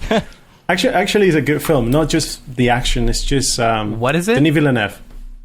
Denis Villeneuve is the director. Sicario, 2015. I don't know that. I don't think I do. what's his name? Benicio del Toro. Okay. Emily Blunt. Was Josh Brolin. And Daniel Kaluuya is in there as well. I don't think I've ever seen this movie. Good cast, really good. Okay. Really good. Okay. I'll put it on my list. War on drugs. Really cool. Cool. That's one of my favorite ones. Hendrix. Nice. Good choice. I'll keep it easy. I mean, it's more than that. I've got a very eclectic taste, but yeah, Hendrix always Hendrix. Nice. That's while a good choice. While you're working too, or no. Well, yeah, actually on a Friday, yeah. But while I'm working on a Friday, yes. Machine Gun. I like to play that one on Fridays. But I got a Friday playlist as well. I hate your Fridays. I hate your Pagan Fridays. Yeah.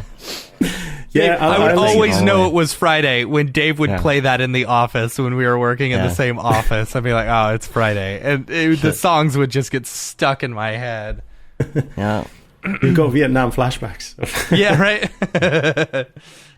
Yeah. So Hendrix, and when I'm working, I listen to, like many other people, to a lot of instrumental stuff, film soundtracks, a lot of Hans Zimmer. A lot of actually something really cool. As I'm a big fan of Red Dead Redemption games, I listen to the ambient soundtracks that they've got in game. Okay, really relaxing. Oh, interesting. Yeah, very relaxing. And actually, those soundtracks, because they are Western kind of themed, right?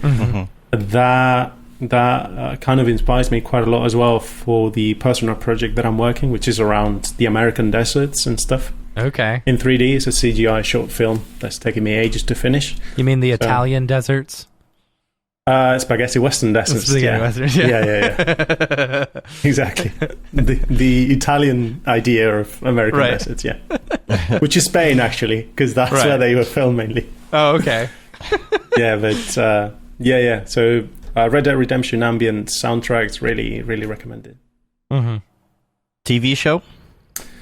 The Wire and Breaking Bad. Oh, God. You knew this one.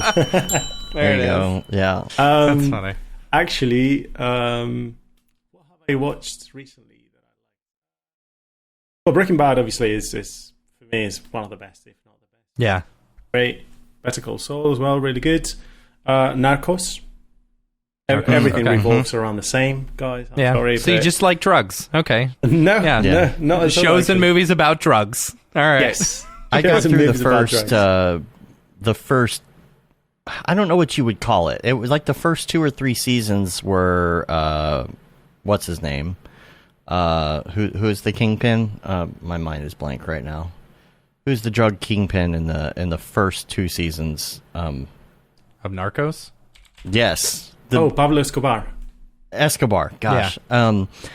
That was like 2 or 3 seasons, and then it moved on to like other kingpins, and that I fell off after that. Yeah, the first 2 seasons of Narcos is Pablo Escobar, so the Medellin cartel, Colombia. The third one was about the Cali cartel, still in Colombia, but with different actors that had already been in the first 2 seasons, but the story focused more on those who were still trafficking. And then those were the first 3 seasons, and then it moved over to Mexico. And it's altogether, the name of the show changed to Narcos Mexico.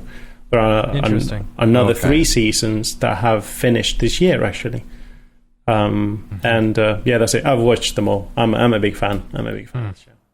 Right. Maybe I should catch up on it. I just, once it got past Escobar, I kind of like fell off, and because the actors changed too. Yeah, the other best, to be fair, the first 2 with Wagner Moura, the Brazilian actor who plays Pablo. Those are the best seasons. However, the first 2 of Narcos Mexico are really good as well, with Diego Luna, another Mexican actor that was in Rogue One and a bunch of other films. Yeah, he's really good as well. So highly recommended the first 2 seasons of Narcos Mexico. Yeah. Cool. Yeah. Podcast. Mograph.com. I listen to it every week. And you must not have any taste. Yeah. I listen to it because honestly, it makes my Mondays really, really easy. The last, I mean, I can only our territory we work until 6:30 p.m. Okay. So it's the last, so it coincides with the last half an hour. Basically. Oh, okay. So I listen to it for half an hour and then I stay on, to be honest. And if I work a little bit later, I keep listening to you guys, or sometimes I listen to you on a Tuesday morning. Yeah, gotcha. That's nice. Yeah, making life easier since 2017. And then We were looking it up meet this morning. August 2015 was our first show. That's insane. Couldn't believe that. I can't believe we've been doing this long. I really thought I would stop at some point. I really thought we would stop at some point. That's not But jinx now it. now this is our moon. daily. This is our Beeple weekly. Yeah, you know, it's our like weekly. we can't stop. We'll die before it happens. Yeah. Yeah. Then I also listen to the Ukramedia podcast as well sometimes on SoundCloud. I used to listen to Ash Thorpe's podcast, The Collective, but that finished maybe a couple of years ago. I stopped doing it. And I think that's it really. All the podcasts that I listen to are about Mograph, to be fair. Yeah. So And Cool. let's see, plug-in besides plugin. Besides render engines, Deep Glow everything, mate. Deep Glow, Deep Glow. Yeah. If you work in FUI. with FUI, Yeah. Deep Yeah. Glow, X particles as well. We use X particles a lot. I love Magic two of Solo, my favorites. yeah, Magic Solo as well. Yeah, those mainly X particles and Deep Glow actually. What's your go-to app? Muscle memory. When I open my phone, Coinbase. No, Okay. Oh, all right. no, that's one. So trading apps and Instagram, I guess. Okay. I discovered that Coinbase has a widget, you know, for Oh, the yeah? iPhone. Yeah, so I put that on my main thing. So I've got my Robinhood on my left and my Coinbase on my right, so I can just instantly see how much money I've lost that day. Yeah. Your great. stonks. Nice. My widget. stonks. Nice. Yeah. I think it's not a good habit checking it so often. I know. That's- I know. Like It's a weighing fact. yourself. You don't want to do it every day. Right. Just Yeah. like maybe weekly. Just see how Yeah. you're going. Yeah. I don't know. Video games. Red Dead Redemption all the There way. you go. The first one, Easy. the first one for the ambient soundtracks and how it immerses you in that world, and because of what it was like, it was a massive hit. And when it's the first one, it makes more of an impression, I think. And the second one, because of its excellence at a technical level and gameplay as well, is fantastic. So yeah, Red Dead Redemption every time. In fact, I booked a whole week off in 2018 just to play it. That's Is funny. that- That's funny. Yeah, That's yeah. really funny. I I love did it. not give. I still have it loaded. I should play it sometime. And I actually, played Red Dead Redemption 2 for a little bit when Yeah. it was on, Game Pass. But it's so hard, like, you spend an hour just getting into the game. right. To Yeah. finally play it, and then you're like, all right, I'm done. As a casual Yeah. gamer, it's like, all right, I need to Yeah, just be yeah. able to hop in and go. Hop me straight to the open world gameplay. Let me Yeah. screw around. That's all I want to do anyway. Yeah. So, Yeah. And then the tough one. It's always the last tough one. Don't worry, I've got the one. life hack. you got it. You've All been right, thinking about what's it for the life hack? Of 4 course, I've been years thinking now. all week Right. about it. I think Right. the Training best, for the this. absolute best life hack. right. When you are reheating a pizza from yesterday, Okay. Yeah. don't heat it up on the microwave. Big mistake. Heat it up on a pan and put a piece of tinfoil on top. The bottom gets crispy, and it's you melt the cheese as well, so it's all good. Trust me. The tinfoil. You don't even need to. I mean, if it's greasy enough, if it's a pepperoni pizza or something like that, you don't even need to put any oil at all in the Yeah. pan. So, All yeah. right. One of the I got best some life pizza hacks. downstairs. I'm going to try it. Yeah. This is one of the best life hacks. Yeah. I told Matt he needs to get a green egg barbecue. And he said he'd rather have a pizza oven. And I was like, dude, Would I've been rather have using a it as pizza a pizza oven. So You're going to have to take the pizza egg challenge. Come over sometime. All right. And let me cook this pizza for you. Let it's in the me freezer make right the now. pizza. I will make the pizza. All right. Okay. And then you cook it. No, the pizza's already ready to go. No. I make my own pizza. Well, Oh, here's wow. what I do. Well, I mean, understandable. I'm sure that's great. But I order from we have a place here called Papa Murphy's, and they will Right. send you the raw pizza made that day I know. ready to pop in. You know what's cool about Papa Murphy's? delicious. You can use food stamps to purchase it Wow. because it's uncooked. Oh, interesting. Yeah. That's interesting. Yeah, Papa Huh. Murphy's was really popular in Portland when I was living there because a lot of people were on food stamps, apparently. So you just order the raw pizza and put it in Yep. because it's like raw, what would you call it? Foodstuffs. I don't know. Yeah, because you Yeah. have to cook it. Yeah. Interesting. Interesting. All right. Mm-hmm. All right. Do we... Okay, yeah, we're good. Let's get We into the covered drop. everything. Let's go to the Go. drop because we got that heart out, yo. Here Yeah. we go. Is this the fucking mic? This is exactly what I should be doing. What's up, and welcome to this week's episode of The Drop, your weekly source for all things NFT and crypto art, as well as upcoming drops by notable people in the Mograph industry. I'm Matt Milstead. Joining me, as always, is Dave Koss, and joining us this week, Pedro Ramos. Oh, NFTers. Let's get into the drop list, the main drops for the week. I've got a few from Nifty Gateway and then a couple on Maker's Place. Let's start with Nifty Gateway. The first one we got two drops today. The first one is Jacob Riglin is doing a drop. Let me see. Oh, what's interesting about this one, and it's photography. It's photography, which is cool. You know, I love photography. I love myself some photography. But this one, they show the Hollywood sign, and I think you have to have... That is a copyrighted thing. I think This is a public... Is it public domain? It's a public photo. Yeah, so but I think don't the you sign can- itself is actually, like, copyrighted. I don't know. And don't I am think that actually applies very if it's impressed public. that they're able to see as many mountains from that far away, because when I was in LA, you couldn't see shit. Yeah, The smog. that's pretty impressive. Yeah, the smog is so bad. It's so bad. Sorry, folks in LA. I don't know how anyone lives there. It's so smoggy. yeah. Yeah. All right. Anyway, Guys, sorry to interrupt, guys. Is it okay Yeah. if I go to the loo for a minute? do Yeah? it. Do it. Yeah, Back in a minute, We wish yeah? you would. We want you to. Yes, please do. Okay, back in a second. All right. Let's see. Next up, we got Paul Malinsky. I believe that's it. Okay, so what's cool about this one? They're doing. Paul's doing a thing called the 7 Collection, and it goes live today. And all week, he's auctioning off a new piece every single day, which is cool. This piece right here is Monday. I think it's a really, really cool way to do the NFTs and stuff like that. So like a full week of auctions, which is pretty cool. So that one starts today. Next up tomorrow, we got David Ariev. Oh snap! Oh snap! What's Them cool mirror about boxes, this? though. I love, them mirror boxes. You know, and I recently sold my mirror box, my first one that I bought for like $400. You know, I sold it, and like the floor on his has gone up really well. So you know, might be a good chance to get yourself a David Ariev.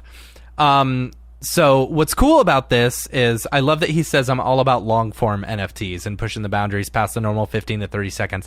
This one is 2 minutes long, which is way cool. Like the fact that he can actually make something that long, you know, as a drop. Not have it be so incredibly That's quality compressed. right there. I think that's Yeah. great. That's like it's like having your own short film, you know, Right. which is super Yeah. cool. So Yeah. big shout out to Ariev for that one. That drops tomorrow, so be on the lookout.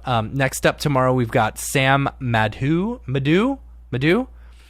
This is a really, I don't know if this is collectors exclusive only, but this is a preview of what they showed off for the stuff. I really like it. I like the characters. I like the kind of glitchy weirdiness of it, but really cool. Yeah. And that's tomorrow. On the 15th, Raf Grassetti is doing a drop. And I love Raph's work. Raph's work is so effing good. Like, let me see if I can pull up some of their work. So I could probably just get on their Twitter, and here you go. Yeah. Look at that. Look at that. Jeez. You know what? Whoever, if someone from Nifty Gateway is looking, here, check out this stuff, Dave. Because, like, while that work is cool, I think we showed off this one, like, back in August or whatever. But this one is gorgeous. I love this work. Like these broken artifacty looking type stuff.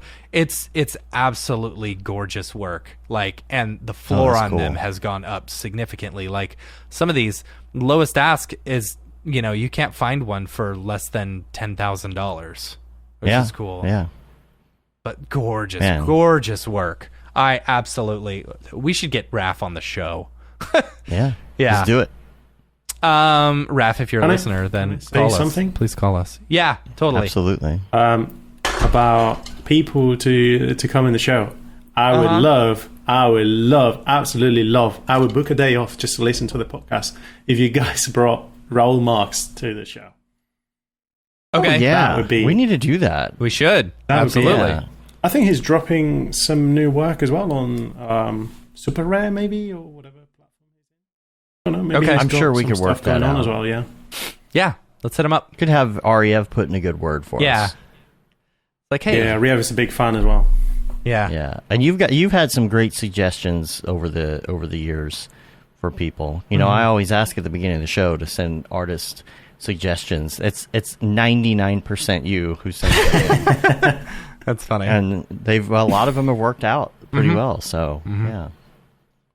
On the 16th, there's a group called The Outsiders that I think is doing a drop. I think it's a collective drop, but I don't have any information outside of that. Yeah. Because, you know, it's Nifty Gateway and they don't like putting all their stuff out. Anyway. Previews. Yeah. So, moving over to Maker's Place, Urs Fisher has another drop today, which is, I love myself some Urs Fisher. I didn't get Urs Fisher at the beginning. Those are my favorite peanuts. And now what? Oh, but now I absolutely like. I didn't realize. Urs Fisher is just it. I love their work. Their work is great. So, and a quiet taste. Yeah. So scroll down, Dave. So what I'm I in love, the mood for a VHS with a glove intersecting. So with what it. I love about Urs' work is if you look at their physical pieces, because they were a physical artist before they started getting into digital, you know, and so like the amount of work that is involved to create something like this in a physical environment, you know, is crazy cool. And so like being able to see a digital version of some of this stuff is cool. I like the work. I like the work. My favorite story is when so like we had shown off a bunch of Urs Fisher drops on Maker's Place, and I was like, this stuff is weird, whatever, you know. And then people had posted he was at an art gallery looking at an Urs Fisher IRL piece, in real life, and I was like, oh, that looks like an Urs Fisher. Oh, they're actually a physical artist who just got into the digital space, which is funny. Yeah, you're like, now I get it. It's Urs Fisher IRL. Yeah. Anyway, so that's that. And then the next one on the 16th for Maker's Place is Ryan Hawthorne is doing a drop on the 16th. Super cool. So, so these ones are like famous, famous sculptures, but broken down into like super simple geometry and stuff, you know, which is really, really cool. It's nanite. Like, nanite? Oh, is that what it is? Yeah, that's what it looks like, right? It's the Thinking Man. Looks like the Thinking Man. Unreal 5. Yeah. Yeah. This is just what what the sculpture looks like if you're really far away in Unreal. Right. Right. It's just LOD 5 or whatever. Yeah. See, that's our problem. We know how to say thinker? No. No, it says thought. Wait, the thought. Yeah. Oh, okay. Guys, So- since you have perhaps you have a better understanding of NFTs. I don't know how much you know about regulation, in the sense that if an artist uses copyrighted material, is it the Wild West still, or? I don't know. So we've talked to Mike Well, about this, and there's a certain amount of parody that has to be, because parody is covered. There's a good But episode you of have School to- of Motion with Yeah. people that goes into that. You have Right, to yeah. you I have think I to listened to change it enough, but I don't really know. Like, for me personally, like this last piece that I did, I was going to use a poster. Let me make sure I was going to use a poster originally before doing graffiti in the background, but I didn't want to recreate that poster. I didn't want to spend the time, and I don't know if that poster was specifically like copyrighted or not. Right, right. And so I just decided not to. I just did all the graffiti myself and stuff. Parody has a lot to do with it. Yeah. A lot. Yeah. So, I mean, if you take Mickey Mouse and give him X eyes, right. like that one dude, that one artist dude Right. who does all that, like similar. Who is that? It does all the like Simpsons and Disney and puts the X's I know in who you're eyes. talking That's the only about. difference. Alice Yeah. X Eyes artist.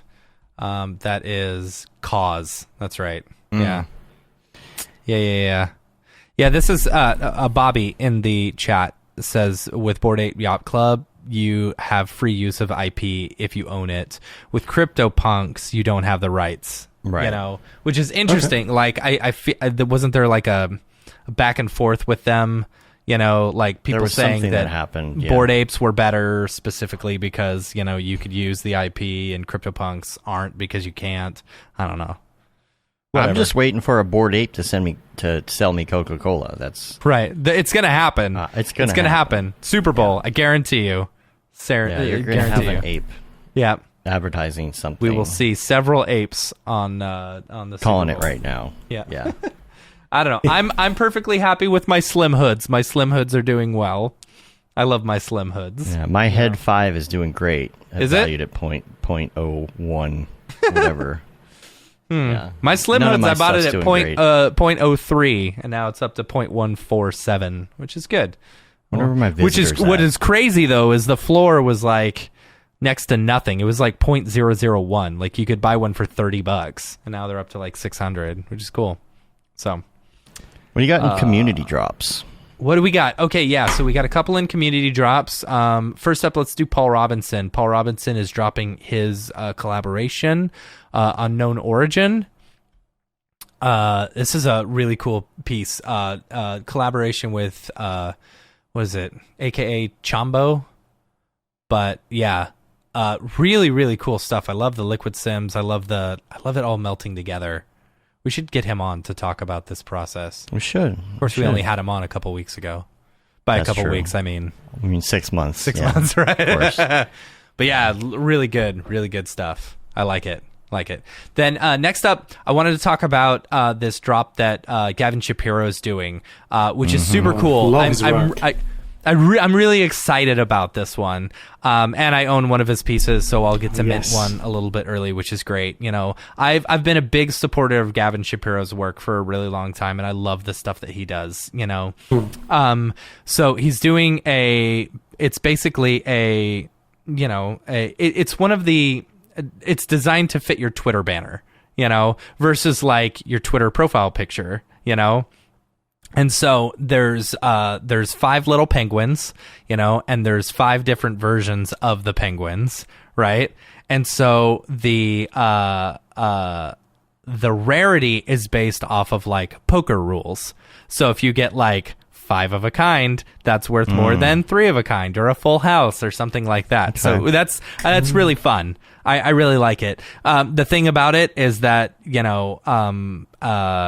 doesn't. It's not like this. This is all done for the art.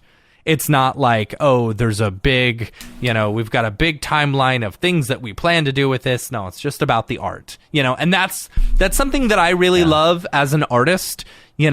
Like, as an artist supporting artists through NFTs, I enjoy buying their work because I like to own the work. If it just so happens to sell for much more than what I paid for it, awesome, cool. I'm cool with that. But I like to buy artists. I like to support the artists that I have always, followed. And Gavin's one of them. So I'm really excited about this one. Yeah, we're gonna have him on again, and we ask do. him Yeah, it would be what very he's interesting. learned. Because I think last time we hadn't done. it was right before his first even drop, heard about I it. believe. Yeah. Yeah. Yeah. So, really good stuff. Really good stuff. What was the thing that Billy was doing this week? Participating in? I don't remember. Was it an Alex Marks thing? or something? What was Nest the- Graphics. It was doing something or with Ness. I mean, not Marks. Yeah, Nest Graphics. Nest did a drop on Saturday. Saturday, yeah. I entered one of his drawings to try and get it, and it was like a $3,000 if you won the drawing, but it instantly was reselling for $17,000. Just insane. I mean, Alex is just he's a crazy good artist. I love his work. Yeah. So, but yeah, I think Billy had a key from that. If you're a key holder, then you get an advance, chance to buy one of the things, or you get into a drawing. But he actually sniped the first edition of that set from someone who was selling it off of OpenSea. It was cool. Oh, one specific thing about the Gavin Shapiro one that you need to know. So if you're an owner of a Gavin Shapiro piece, like on Nifty Gateway or somewhere, you'll need to transfer it to your wallets, like a MetaMask wallet or something, in order to be able to mint it, because whatever wallet you're using to mint with, it needs to be in there. They need to be able to see it, and that won't work if you just have it in Nifty Gateway. So Right. I transferred mine this morning, worked great, didn't have a problem at all. So It's always nerve-wracking, though. extremely nerve-wracking. Yes. Yeah. I don't want to lose my Gavin thing. Another thing about Gavin, I can probably put in the show notes, but he did those zoetropes, and released the STL files for him. So you can actually nice. download the 3D printed files for a zoetrope, so you can make your own, which is really cool. Nice. Yeah. So Pedro, that's do all you I got have for the drop. NFTs? What? Yeah. Yeah, I was just asking Pedro if you had NFTs. Are you doing Sorry, them? just hit the microphone. No, I do not. I have never minted anything. I sort of looked into it at the beginning of this year when the bus started going about, right? Towards the last few months of last year as well. And I looked into it, and I think maybe the gas prices made me think about it twice. Also because the fact that as a full-time I was going to say artist, but I consider myself a designer, to be honest. Okay. I don't think like that. Yeah, I don't think of myself as an artist. I'm a designer. Perhaps when I work on my personal projects, you can say I'm an artist because I'm expressing my own ideas and such. So then, Right. I would say I would use the term artist. But again, no, I don't have any NFTs. I've made stuff that I thought, maybe I could mint this one day, but just having play arounds with cinema.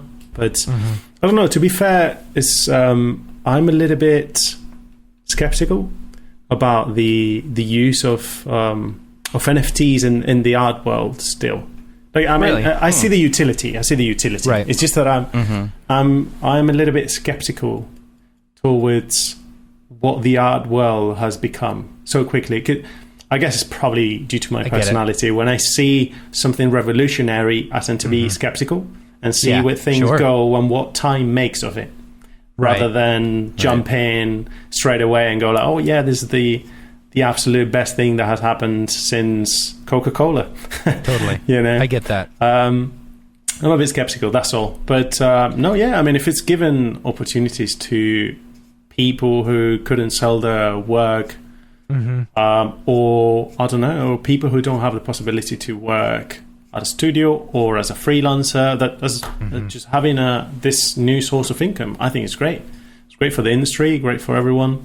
It's fantastic. I said One day, something to- maybe. One day. Yeah, I sent Yeah. something to Matt, I think, on TikTok. I think I sent it to you the other day. I don't know if you watched it. I watch all your and TikToks. it's all talking about- 800 that you send me every day. Sorry. It's all right.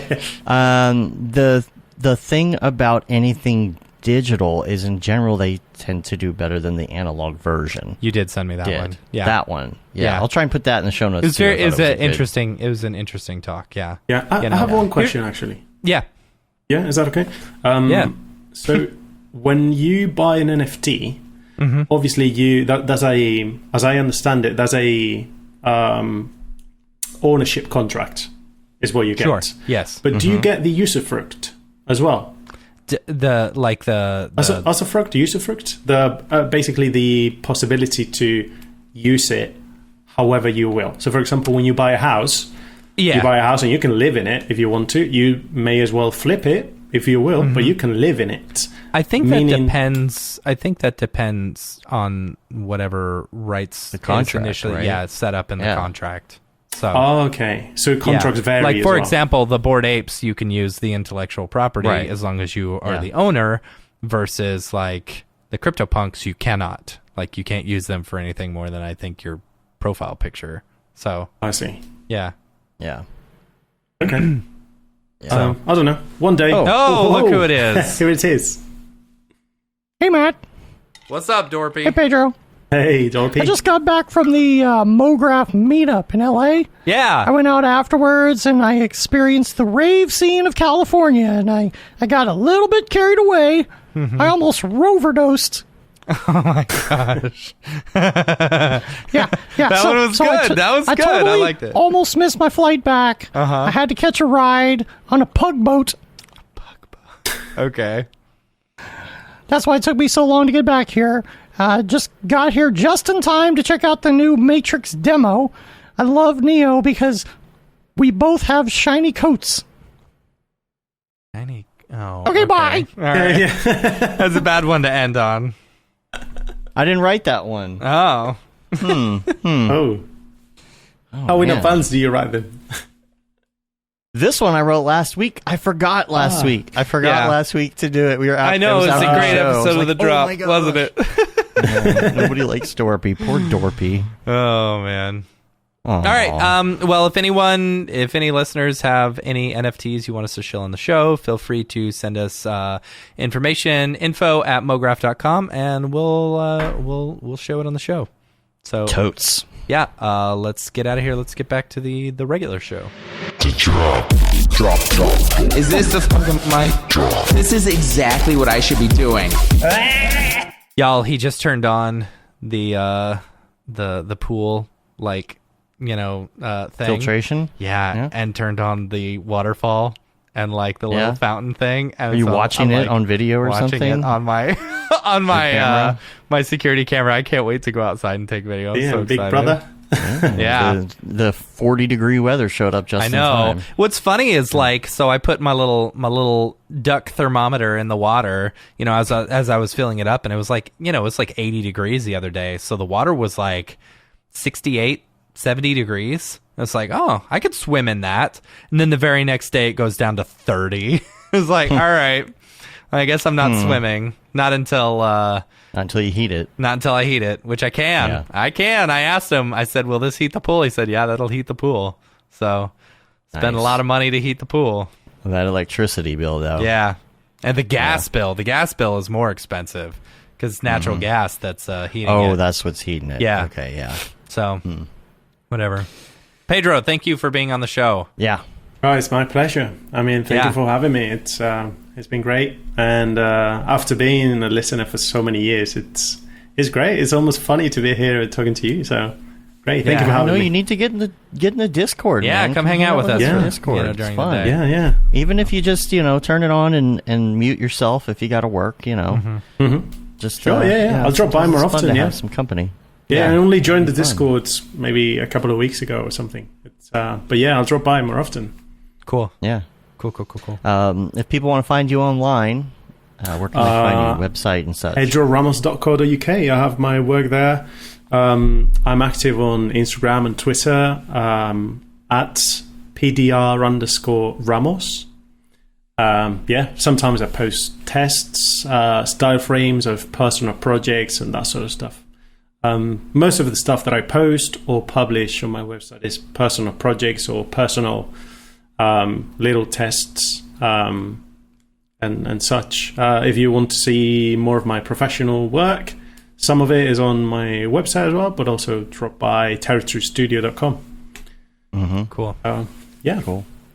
A lot of NDA stuff, guys. A lot of NDAs. Yeah, I know. Yeah. That's the worst. problem with ours. Like, we haven't updated our reel in a couple of years, all because all the work we've been doing is NDA. Whatever. It's fine. Yeah. It's paying the bills. It's fine. Yeah. Cool. Well, we're going to get out of here. You can rate us on iTunes, leave a review. Helps get our ratings up. Your podcatcher of choice and whatnot. You can subscribe to our newsletter, which goes out monthly. We sent one out last week with all the holiday updates and things in it. You can say you've been there, done that, got the t-shirt with the Mograph logo tee, the Paul Babb Feel the Babb 2020 shirt, all the profits from that go to Doctors Without Borders. You Render Things t-shirt, hoodie, long sleeve tee, the That Render is Fire shirt, which you're only allowed to wear ironically. Unless you're shams. Yeah. Nice. And the Mograph blandishment shirt, check that out. We're on Facebook, Twitter, Instagram, YouTube, TikTok, mograph.com. Come talk to us, subscribe to us on the things, and we'll see you around the interwebs. Yeah. Awesome. That about wraps it up. So until next time, I'm Dave. And I'm Matt. I'm Pedro. Have a good one. Later, yo. Hey, yo.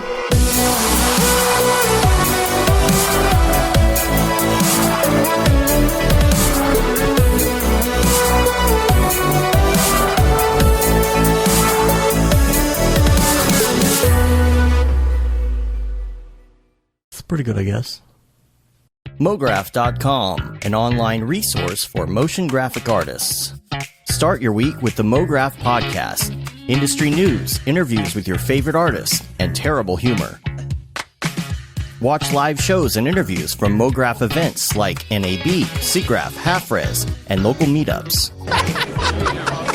Our Mograph Talks feature live demos and motivation from artists all around the world. Sometimes you gotta make stuff that you're not gonna put on your reel, and I'm not here to judge. What if Rick and Morty show up for the countdown at midnight? That's where I peaked in life, in my career. We gotta stop this thing, Rick! It's gonna kill us all! Hear from the people that create your software, design your render engines, and artists that are changing the face of modern motion graphics. You get that render done. Yeah, you better frame what? Mograph tutorials and online classes will teach you about Cinema 4D, After Effects, as well as other popular software and render engines. Throw in the HDR Studio, take the render settings, pick the HDR, put a reflection, and gorgeous. Branch into new software. Learn time-saving tips, techniques, workflows, and lessons that'll keep you up to date in the world of motion design. Oh, brother, those are some of my favorite elves. I love projects that scare me. When our art director comes to us and asks for something that I had never done before, man, it gets me pumped. Join the conversation in our live sessions. Check out our plugins, or join the hundreds of daily active users in our Slack channel for technical help, advice, contests, or just to joke around.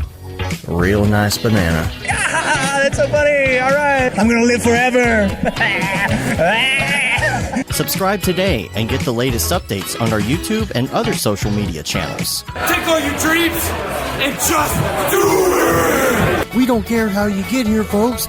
Just get here. Subscribe to Mograph.com.